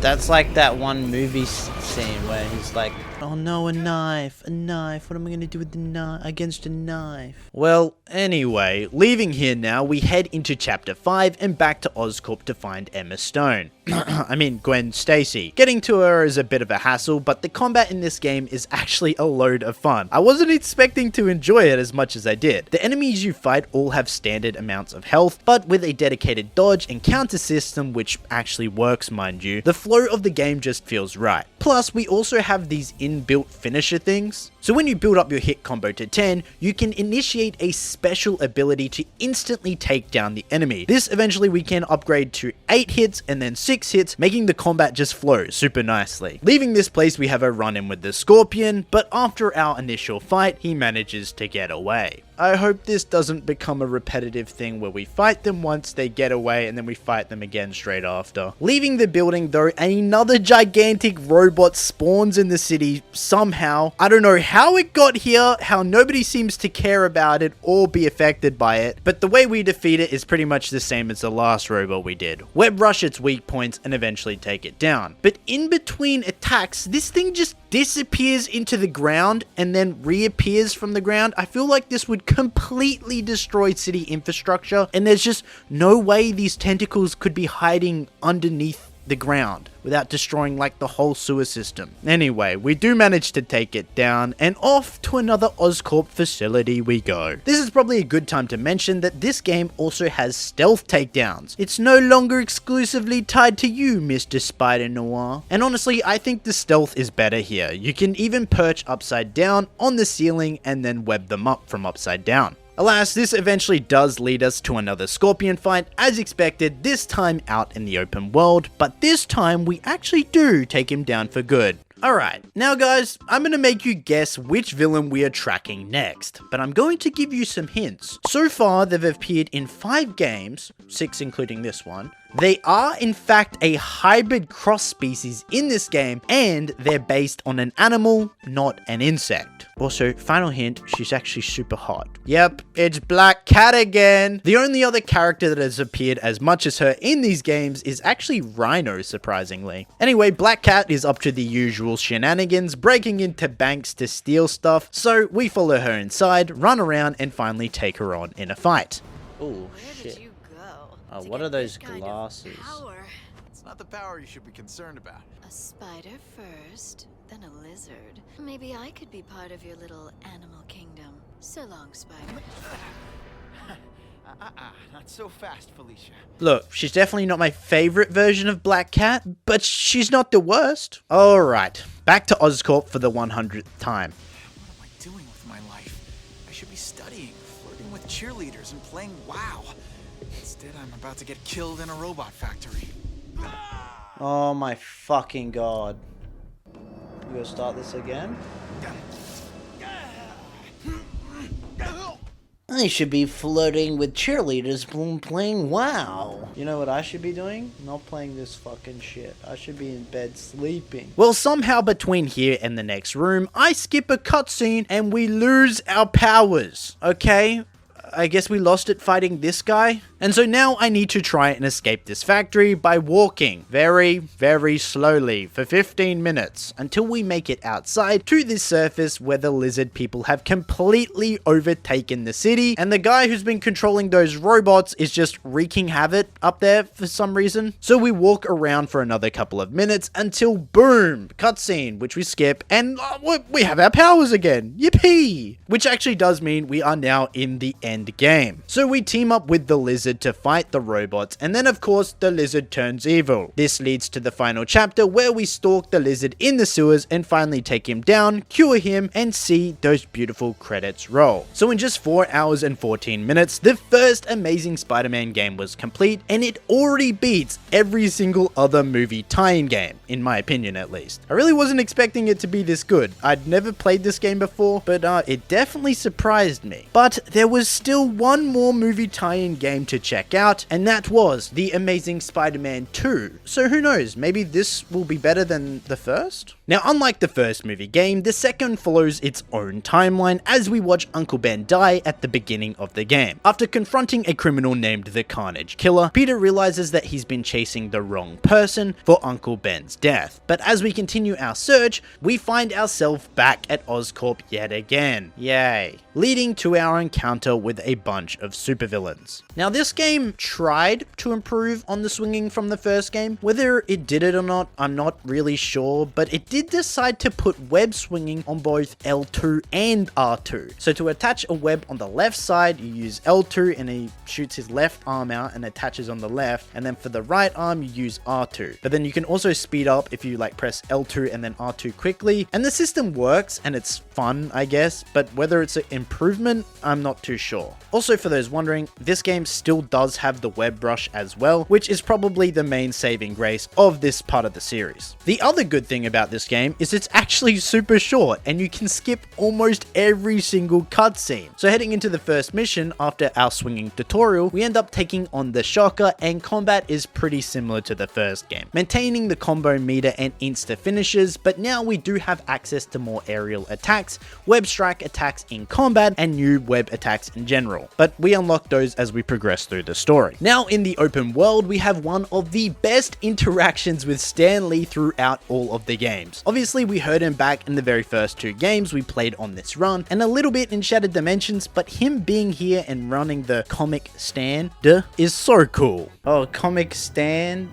I get it. Peter? All the comics. Hey, Stan. Oh, welcome back, true believer. RIP to the GOAT, man. So heading back to Peter's house now, we already have access to a bunch of suits. Now, honestly, I love the Amazing Spider-Man 2 suit. It's definitely gotta be the best movie suit, period. But suits actually have perks in this game, and its perks are But on the other hand, the black suit has a damage bonus and damage resistant perk, which will increase the more we play in it, starting at 16% and ending up with a 56% bonus to damage resistance and damage bonus. We just kinda had to pick the black suit, since I knew it was gonna decrease the time it took for me to complete the game. Plus, it still looked cool too. Not like we haven't used the black suit enough in these runs though, right? Well, anyway, from here we head into Oscorp and meet Jamie Foxx.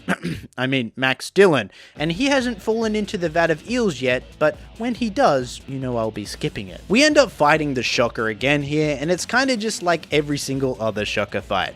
What a shocker. We web him up and punch him. Did I make that joke before? Probably, but it's been a while since then, because man, this video is very long. And well, if you've made it to this point in the video, firstly, thank you for watching this far, and secondly, why not like the video? It'll help me out and it'll help in the algorithm, and if you made it this far, you must have enjoyed it, right? Well, with that done and back in the open world, there is just one more thing I need to talk about before we blast through the story, and that was this game's weird choice to include a hero or menace system. So basically, as Spider-Man does good deeds in the city, whether that be a main mission, side mission, or random world event, his heroic level will increase. If you ignore too many crimes though, or let civilians get hurt, our reputation will drop, causing the city to see him as more of a menace. I don't know in what way that correlates to him being a menace. I feel like a menace would do bad things, not just fail to save someone, but anyway, raising our hero level does come with rewards like bonus XP and other perks as well. So I get the system is designed to make you feel responsible for protecting New York, but like there is no real stakes how there is in Web of Shadows, where the morality system actually affects the choices and story of the game, so it's just kind of weird to include. But if that wasn't bad enough, let me show you my new least favorite style of gameplay in any of the Spider-Man games yet: the Peter missions. I honestly do not know what they were thinking adding these boring missions to the game, but this was the first one where we were tasked with doing some journalist work for the Bugle, and that was to interview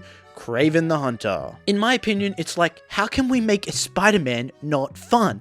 Oh, I've got an idea. Let's make him not play as Spider-Man and have him walk around slowly and not use his webs and not swing from anything, and then dialogue dump for 10 minutes. Plus guys, there's not just one of these missions in this game, but there's four missions where you don't play as Spider-Man. I don't know what they were thinking, but surely it can't get worse than this. Alas, after a cutscene I skipped, I believe Peter ended up liking Kraven and wanting to learn from him, so we meet up with him as Spider-Man. With the help of Kraven, we end up tailing the Russians, which leads us to some type of stolen Oscorp tech. And while investigating the stolen tech, we uncover that the Russians are working for the Kingpin. Yada yada, so we do another Peter mission where we have to take photos of the Kingpin for the Bugle. Granted, there was a little Spider-Man action mixed in here with this mission though, so at least it was better than the last one. But following this, Kraven manages to locate the serial killer Cletus Cassidy and tried to convince us to kill him. Now, I could be wrong because I did skip the cutscene, but I think Cletus killed Uncle Ben in this timeline. Let me know if I'm wrong though. I could be wrong. So even though Kraven wanted us to kill him, we don't. And so he goes to prison instead, and Kraven gets all butthurt about it. But before we deal with that, everyone's favorite Black Cat is back again. Wow, Black Cat. Oh my god, when was the last time we saw her? Oh, I don't know, 10 minutes ago in the last game. And guys, I'll give you 10 points if you guess what she's doing. That's right, stealing, this time from a museum. So we stop her and head back to Kraven's estate to see if we can be friends again. Huh, clearly not. So now we fight Kraven and he tries to hide in the trees, but we can web zip to him using our spider sense and easily take him out. Our fight with the Kingpin follows this as we'll infiltrate his base after he's exposed for his corruption in a cutscene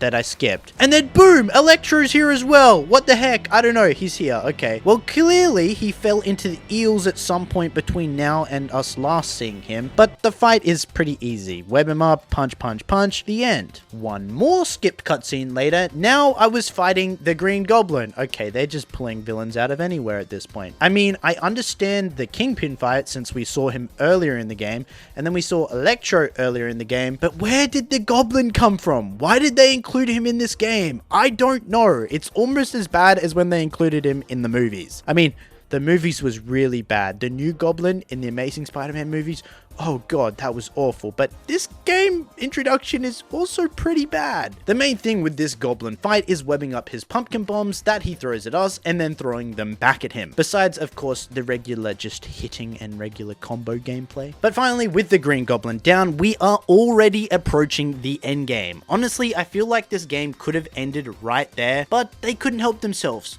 They thought, if we put Cletus in the game, of course we need to pay off Carnage. And this is the first time we've seen him since the very first game we played. So starting the final mission, we head into the local prison, save some guards, take down some infected inmates, which really takes me back to Web of Shadows. Except it's somehow worse. And then finally we fight Cletus again before taking on his true form, Carnage, right after this. Luckily for me though, there was plenty of fire in this arena, so taking him down was super easy since, well, symbiotes are weak to fire. Don't let any other game tell you otherwise. And boom, 2 hours and 35 minutes later, we are done with the Amazing Spider-Man 2. And man, this game was just so but it was really short, 2 hours and 35 minutes. Maybe the shortest one so far. So can I really complain? I don't know, but with 12 games done, it was time to move on to the games I'm sure you guys are much more familiar with. Alrighty then, 3 games to go and 48 hours left to do it in. Seems doable, right? Well, let's have a quick gander at howlongtobeat.com, a website which tracks how long on average it takes to beat a video game. And scrolling down here and looking at Spider-Man 1, we have the main story which approximately takes 17 hours on average to beat. Okay. For Miles Morales, we have 8 hours, and finally another 17 hours for Spider-Man 2. And adding that up means 42 hours of game time. Great. 6 hours to sleep and eat over 2 days. And at this point, I was only getting sicker.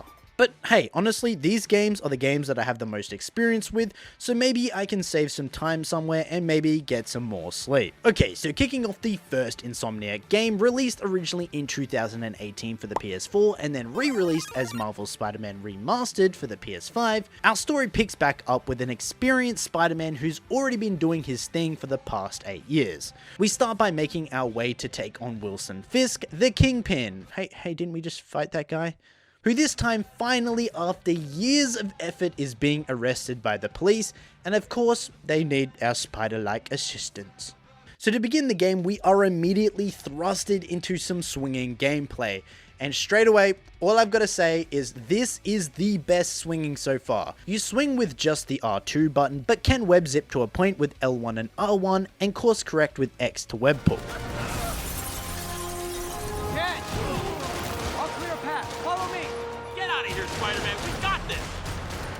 Reaching Fist Tower, we get our combat tutorial, which is pretty much square to punch, triangle to web strike, circle to dodge, and R1 to web. So we beat up a couple of enemies and eventually find ourselves in a fight with Fisk, spanning multiple floors of this building, ending up with him tied up and hung from the roof. Leaving this first mission, we get acquainted with the open world objectives, which of course I will not be participating in, and head over to Octavius's lab. Yep, Peter works for Doc Ock, but he isn't the villain yet. Right now he's doing good, helpful, good science work. Go Doc Ock, we love you. But also now we have to complete a few puzzles as Peter. Yep, they brought back the Peter gameplay. Yay! Look, honestly, it's not as bad as the last one. At least the puzzles are fun enough, but they do take up way too much time. But if that's the regular human gameplay in this game, then I can accept that. Well, as our story continues, we are introduced to Martin Lee at the Feast Center, a super nice guy helping out the homeless. Peter? What's the matter, Peter?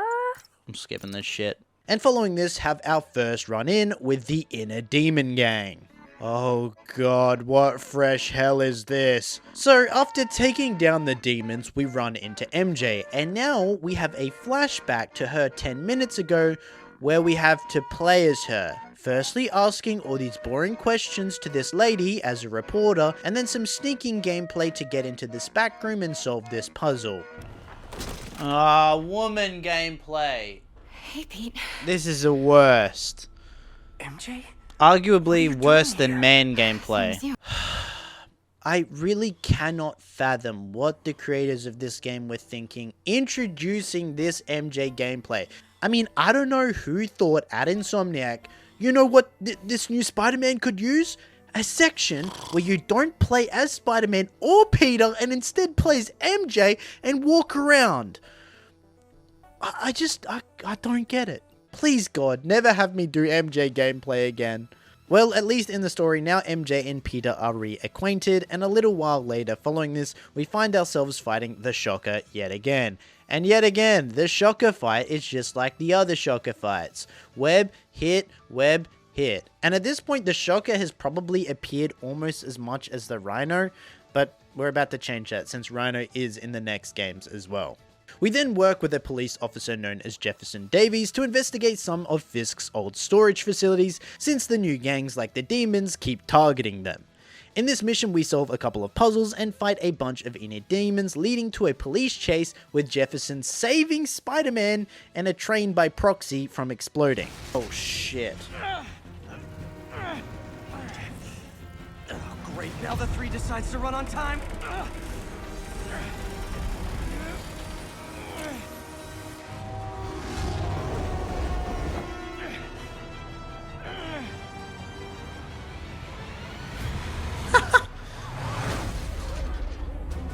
That kills any human, by the way. Nah, he's fine. All good. He's actually fine. Okay, Jeff, I see you. Pop off. That definitely could have killed you. Following this, we go and track down the inner demons again and end up saving a helicopter in the most epic way possible. Need a plan. Plan real fast. I guess this is the plan.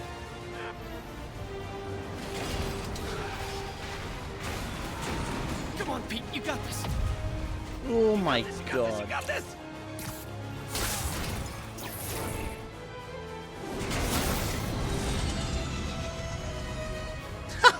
That's sick. This whole scene is actually fucking so cool.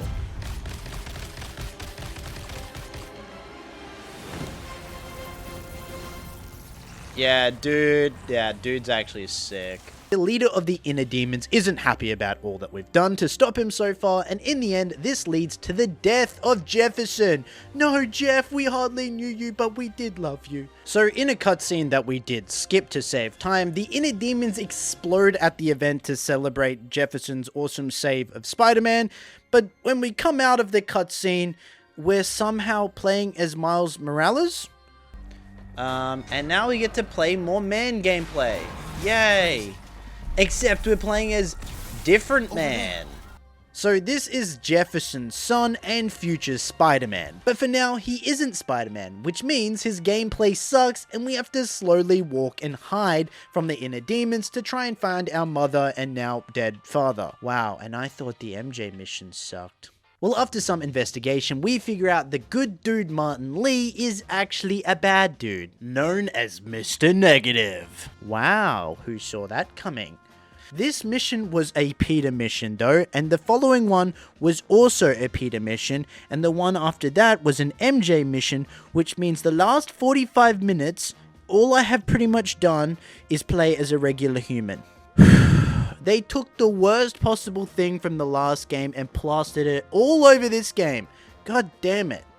Now we're back as Spider-Man and we end up fighting the demons at a Halloween party as they abduct some scientists here. But following this, we got another MJ mission. Oh my god, you can't write this stuff. This time we're investigating the new Sable mercenaries that have arrived in the city, which is followed by another Miles mission.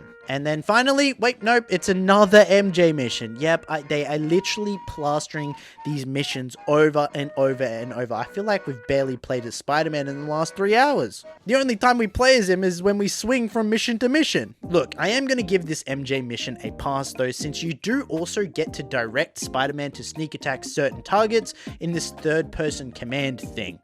It was actually kind of fun.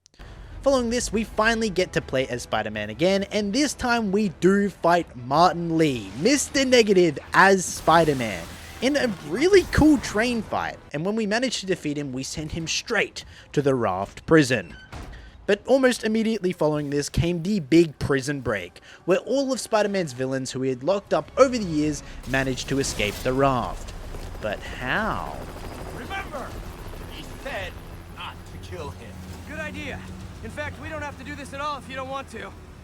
We definitely want to.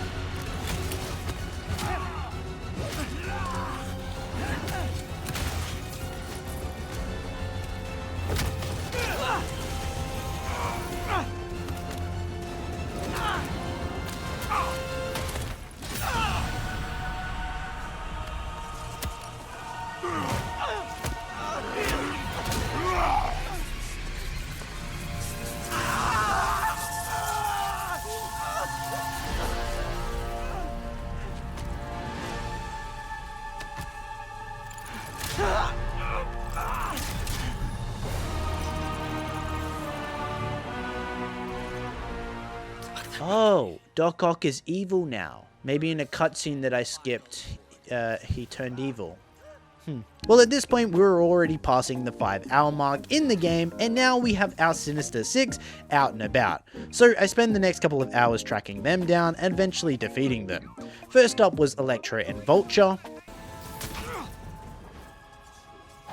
One down, one to go.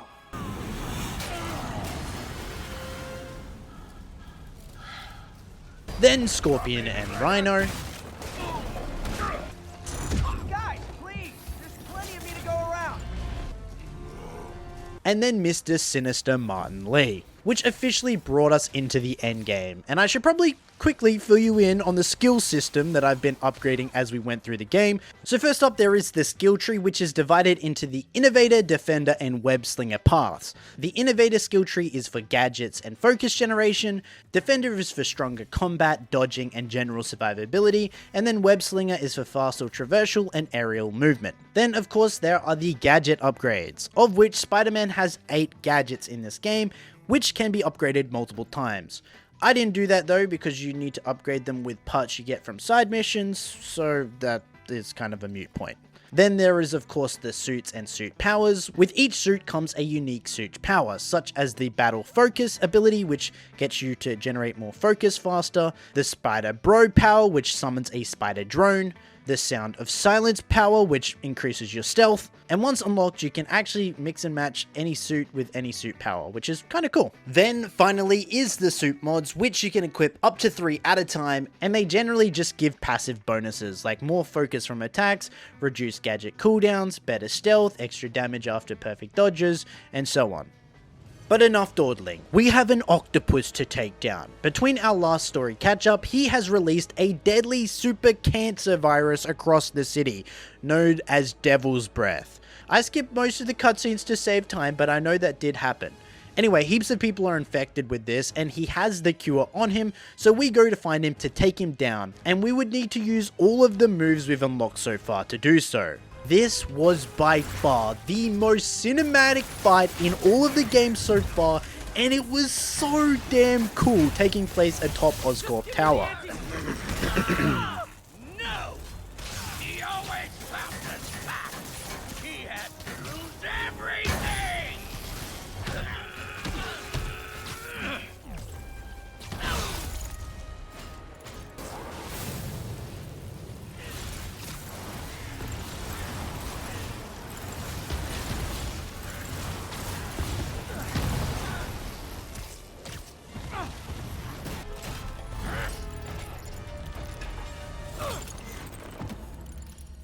Such a disappointment. Parker.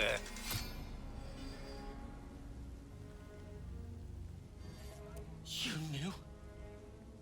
I tried to warn you, Peter, but you didn't listen. You knew. I won't let you win. This means too much to me! Not more than it means to me! What fucking sick boss fight, honestly.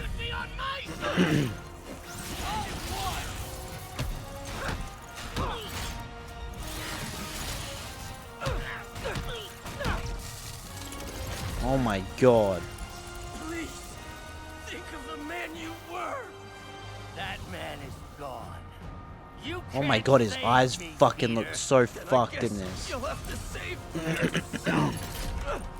And with that, we have saved the day.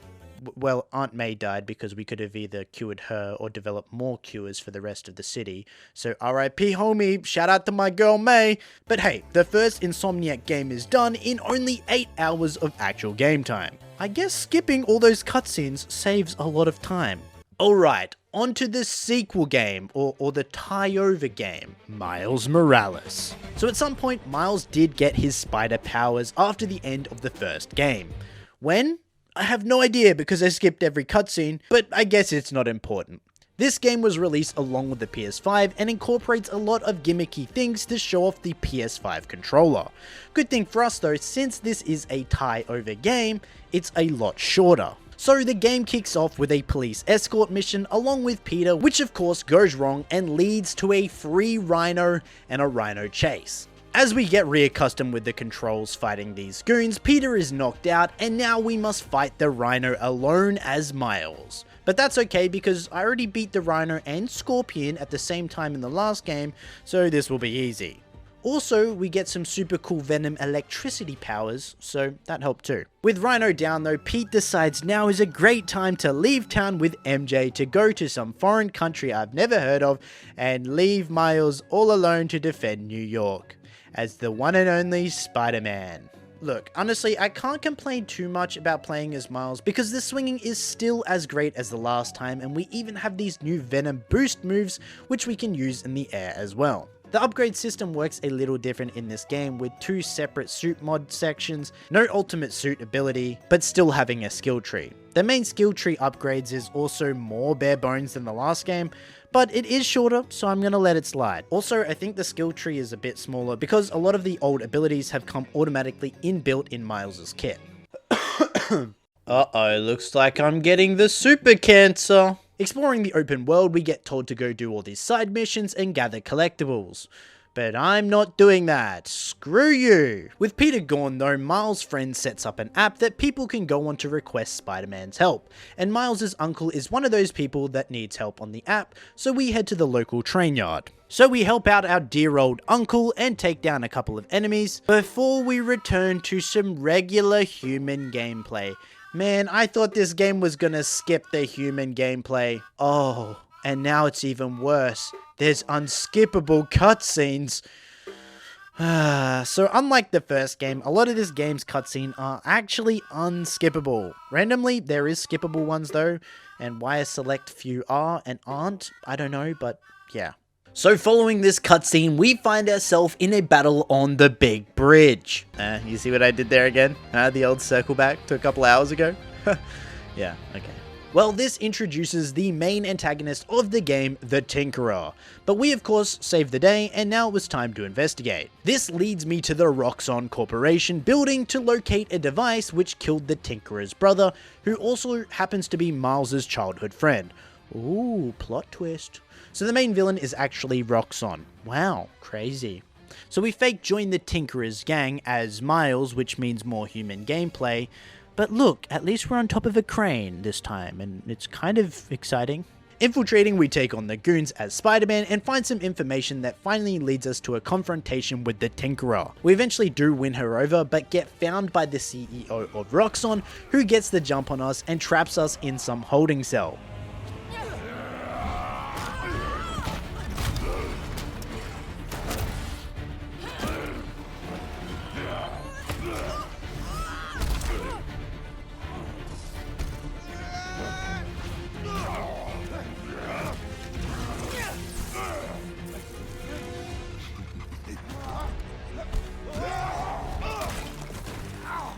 Well, this was unexpected. Can I skip it? Damn.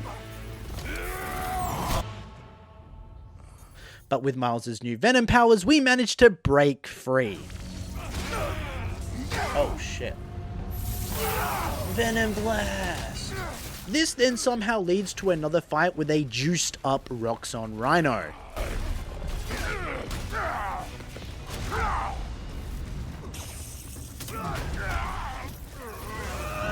which when we finally takes down leads to a final confrontation with the Tinkerer, who when defeated realizes the error of her ways, but it's too late because she planned to overload this reactor, which is actually now gonna blow Harlem up. Yeah, so you really screwed up there, didn't ya? So Miles absorbs the power of the reactor and the Tinkerer flies into the sky and Miles explodes. The end. So yeah, Miles killed his friend and she died and he somehow survives. Oh, and that's the game. Yeah, that was actually quite the quick game. Probably inflated just a little bit by me doing a couple of side missions. Yes, I did some. Don't come at me. I don't know why I did them. But I'd say the cutscenes were the real-time killer, since a lot of them we couldn't skip. But overall, it took me 4 hours and 55 minutes to beat. Not bad. And that left me with just one more day to beat Insomniac's Marvel's Spider-Man 2. Today, I woke up deathly ill. I think I may have contracted that super cancer from the first game because I was coughing up a lung, had a constant migraine and was living off cold and flu tablets with pseudo in them. You guys know pseudo, the thing Walter White uses to make meth with? Anyway, one day left sounds like a lot of time to beat one game, but after taking into consideration my sickness, the fact this game doesn't let us skip a lot of cutscenes either, and the fact that I decided to set the difficulty to ultimate for some reason, yeah, we might just be in some trouble here. So our game kicks off with the actual Spider-Man's return to New York and with him finding a job at Miles' school. That doesn't last long though, as the two Spider-Mans swing into action to stop a rampaging Sandman across the city. So with the ultimate difficulty did come more aggressive AI, a tighter parrying window, increased damage from enemies, and finally sponge-like health bars, meaning that the standard goons have way more health to deal with. Now this mode is only accessible on a New Game Plus save file, which means we also do immediately have access to every single suit in the game since I'd already platinumed this game. So if you want a video that breaks down this game and the platinums and goes more into detail, go watch that one after this. Anyway, shameless plug aside, the two begin their fight with Sandman, and as it reaches its conclusion, we get the introduction of this game's addition to the swinging, the web wings. This shit rocks. I didn't think the traversal gameplay could get any better from the second game, but by far, this is the game. I'm not gonna lie, I've literally booted up this game multiple times just to swing around, and I guess fly around into. Because, like, guys, the traversal is just that fun. Things flow perfectly. You mess up a web, you can recover it by using the web wings, you can chain them together, it just feels great. Plus, we also have the traversal abilities from Miles' game still here as well. So anyway, the Spider Bros take down Sandman, and the story does a lot of chopping between plot points for what is happening for Peter, and then what's happening for Miles. For Peter, he meets up with his old friend Harry, who was sick, and now is miraculously better. Good for him. So what do we decide to do? Ride bikes through the city as humans. Oh, God, like this game was doing everything right until it doesn't. And now, we even get to play as young Peter inside of a school and sneak around. God. Following this, there is some trouble at the docks, as they are beginning the transport of prisoners from the raft, specifically Scorpion and Mr. Sinister. But this is where we are introduced to Kraven's hunters. They're attempting to capture both of these villains for Kraven to hunt, and now it's up to our Spider Bros to stop them. Now, since I put this game on Ultimate, the combat is actually insanely hard, and I always found myself on low health fighting these goons. Good thing is though, since this was New Game Plus, I did have access to all the abilities, like the Spider Arm moves for Peter and the Venom electric powers for Miles. This game doesn't feature suit abilities, but it does have full skill trees, but since this was a New Game Plus save, everything was already unlocked. In the end though, the hunters do manage to get away with both supervillains, so now our objective is to hunt down Kraven. But in the meantime, Peter is invited to work with Harry at his new research foundation, because Harry is super rich. So yes, more Peter gameplay walking around for 30 minutes, this is so cool. Which is halfway through, yeah, I'm ready to talk to Dr. Young. Hello, Dr. Young. What's your opinion on Dr. Old? As Peter again, we find a hunter base and take down the enemies inside, pretty much all in stealth, which I thought was quite impressive. It's here we learn that Kraven has already hunted and killed Scorpion, but I skipped that cutscene for time's sake. We also find out though that next on the hunt list is Felicia, aka Black Cat. Oh my god, she's back again. She was actually also in the first game's DLC though. But while Pete's busy doing whatever he's doing, we play as Miles, tasked with tracking down Black Cat. This surprisingly leads to Doctor Strange's Sanctum Sanctorum of all places, as Felicia is breaking in and stealing a magical rod that lets her teleport. I mean, it wouldn't be Black Cat if she wasn't stealing something. Kraven's hunters are after her though already, so she tries to make her escape, and so we chase her through the city, through portals, and assist her in Central Park to take down some hunters.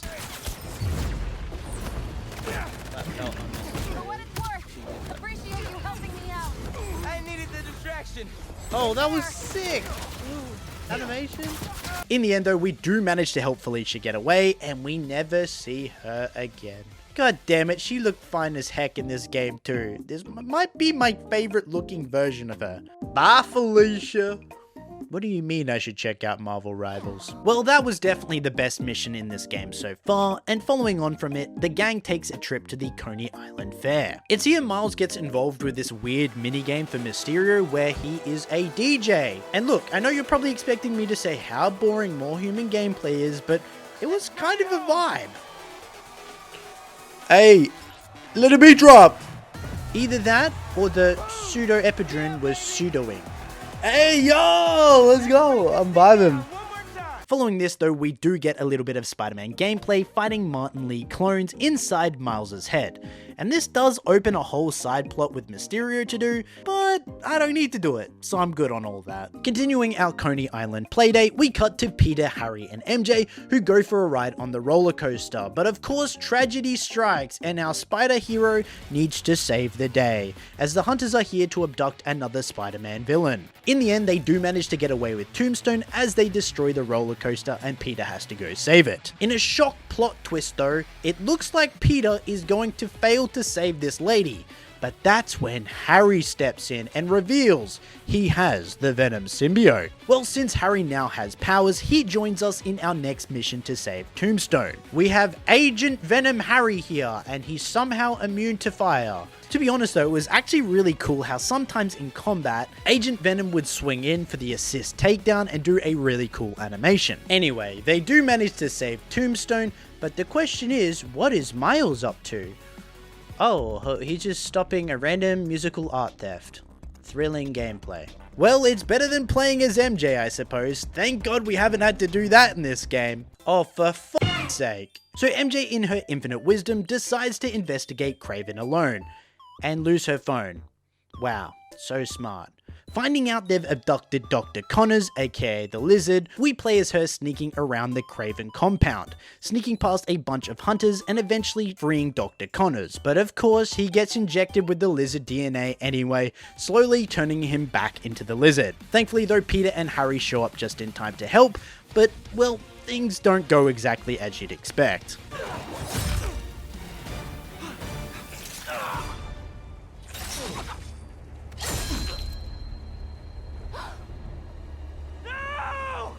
So yeah, Pete got stabbed and his spider sense didn't activate for literally no reason. Okay, whatever, but somehow this kills him? I feel like he's been stabbed so many times before this, but this time, one singular stab to the ribs was enough to kill him. And so, the only way to save him was to transfer the Venom symbiote to restore him. This unlocks his Venom powers, and Pete becomes an absolute powerhouse in combat. This also unlocks his ultimate rage mode, which lets us deal insane damage to enemies. But seeing this, Kraven decides to retreat for now, but before we can chase him, first we have a Lizard to deal with. So that becomes the gang's priority. It was also important to find him since he was one of the scientists that actually helped bond the symbiote to Harry in the first place, and well, Pete can't get the symbiote suit off, so they need to find him. A few filler missions later though, we had hit the 4-hour mark of actual game time. But in real life, it was 10 o'clock at night, and the pseudo had definitely worn off at this point, and my body was absolutely dying. Okay. Oh my god, this fucking headache is fucked. I need to take more of those painkillers. What have I got here? Night flu, cold and flu relief. I only have the night ones left. So with still 14 hours to beat this game, I thought it would be a good idea to at least try and get a little bit of rest while I could. Go to sleep, go to sleep, go sleep, little pig. Hi guys, I did not sleep.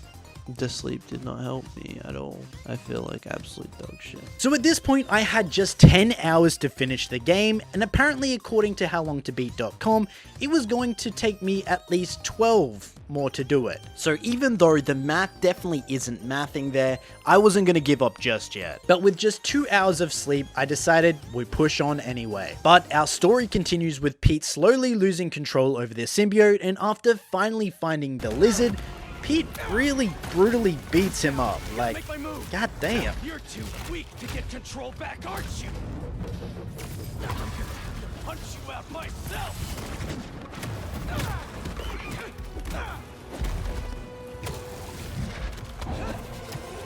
No wonder your family left. This is the lizard fight that I was talking about all the way back in Spider-Man 3 that is super similar. Fucking scene is so epic how fucking has his tendrils down like that.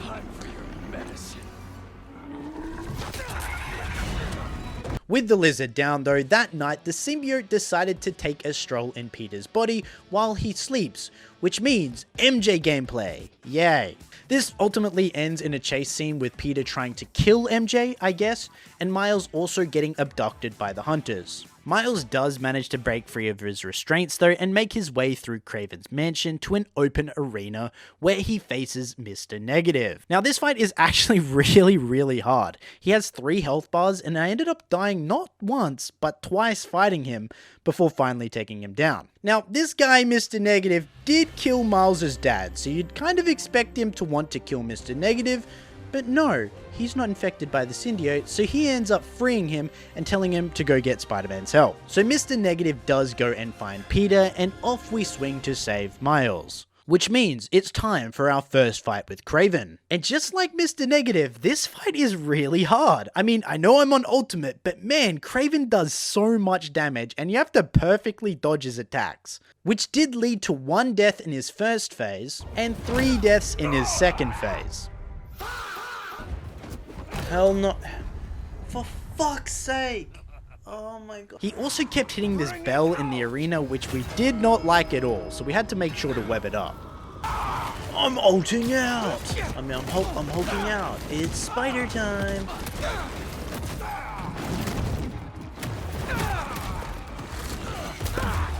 There we go.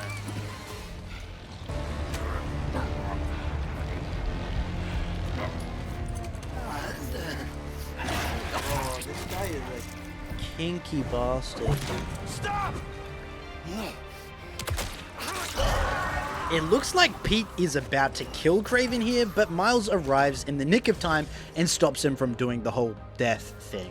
But the symbiote isn't too happy about that, and now we have to fight Peter as Miles, but Miles' bioelectric venom powers seem to be working great against him, and since it was in the same arena, we could use the bell against him.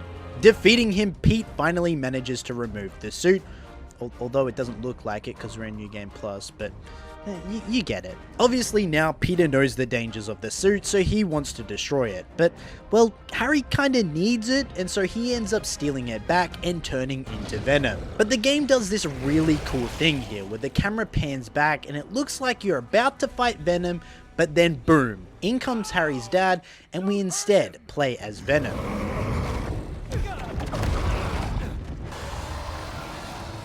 That you start playing as Venom. It's actually such a cool surprise. So cool and random. This is the only mission that you play as Venom in, and he has a pretty bare bones kit in the game, which I guess is fair with this being his only mission. But just like every single other time we've played as Venom, he can't swing.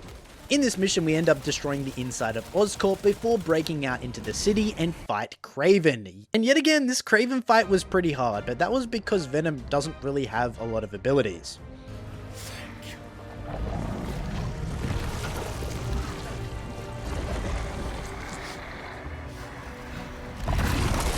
Oh shit.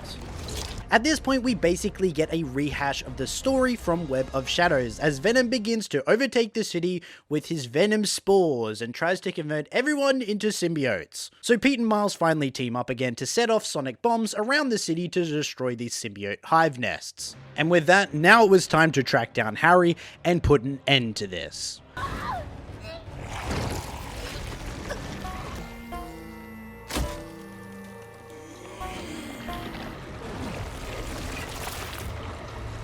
Finally, I can kill MJ! I can get revenge for making me play as her! I've wanted to do this for so long!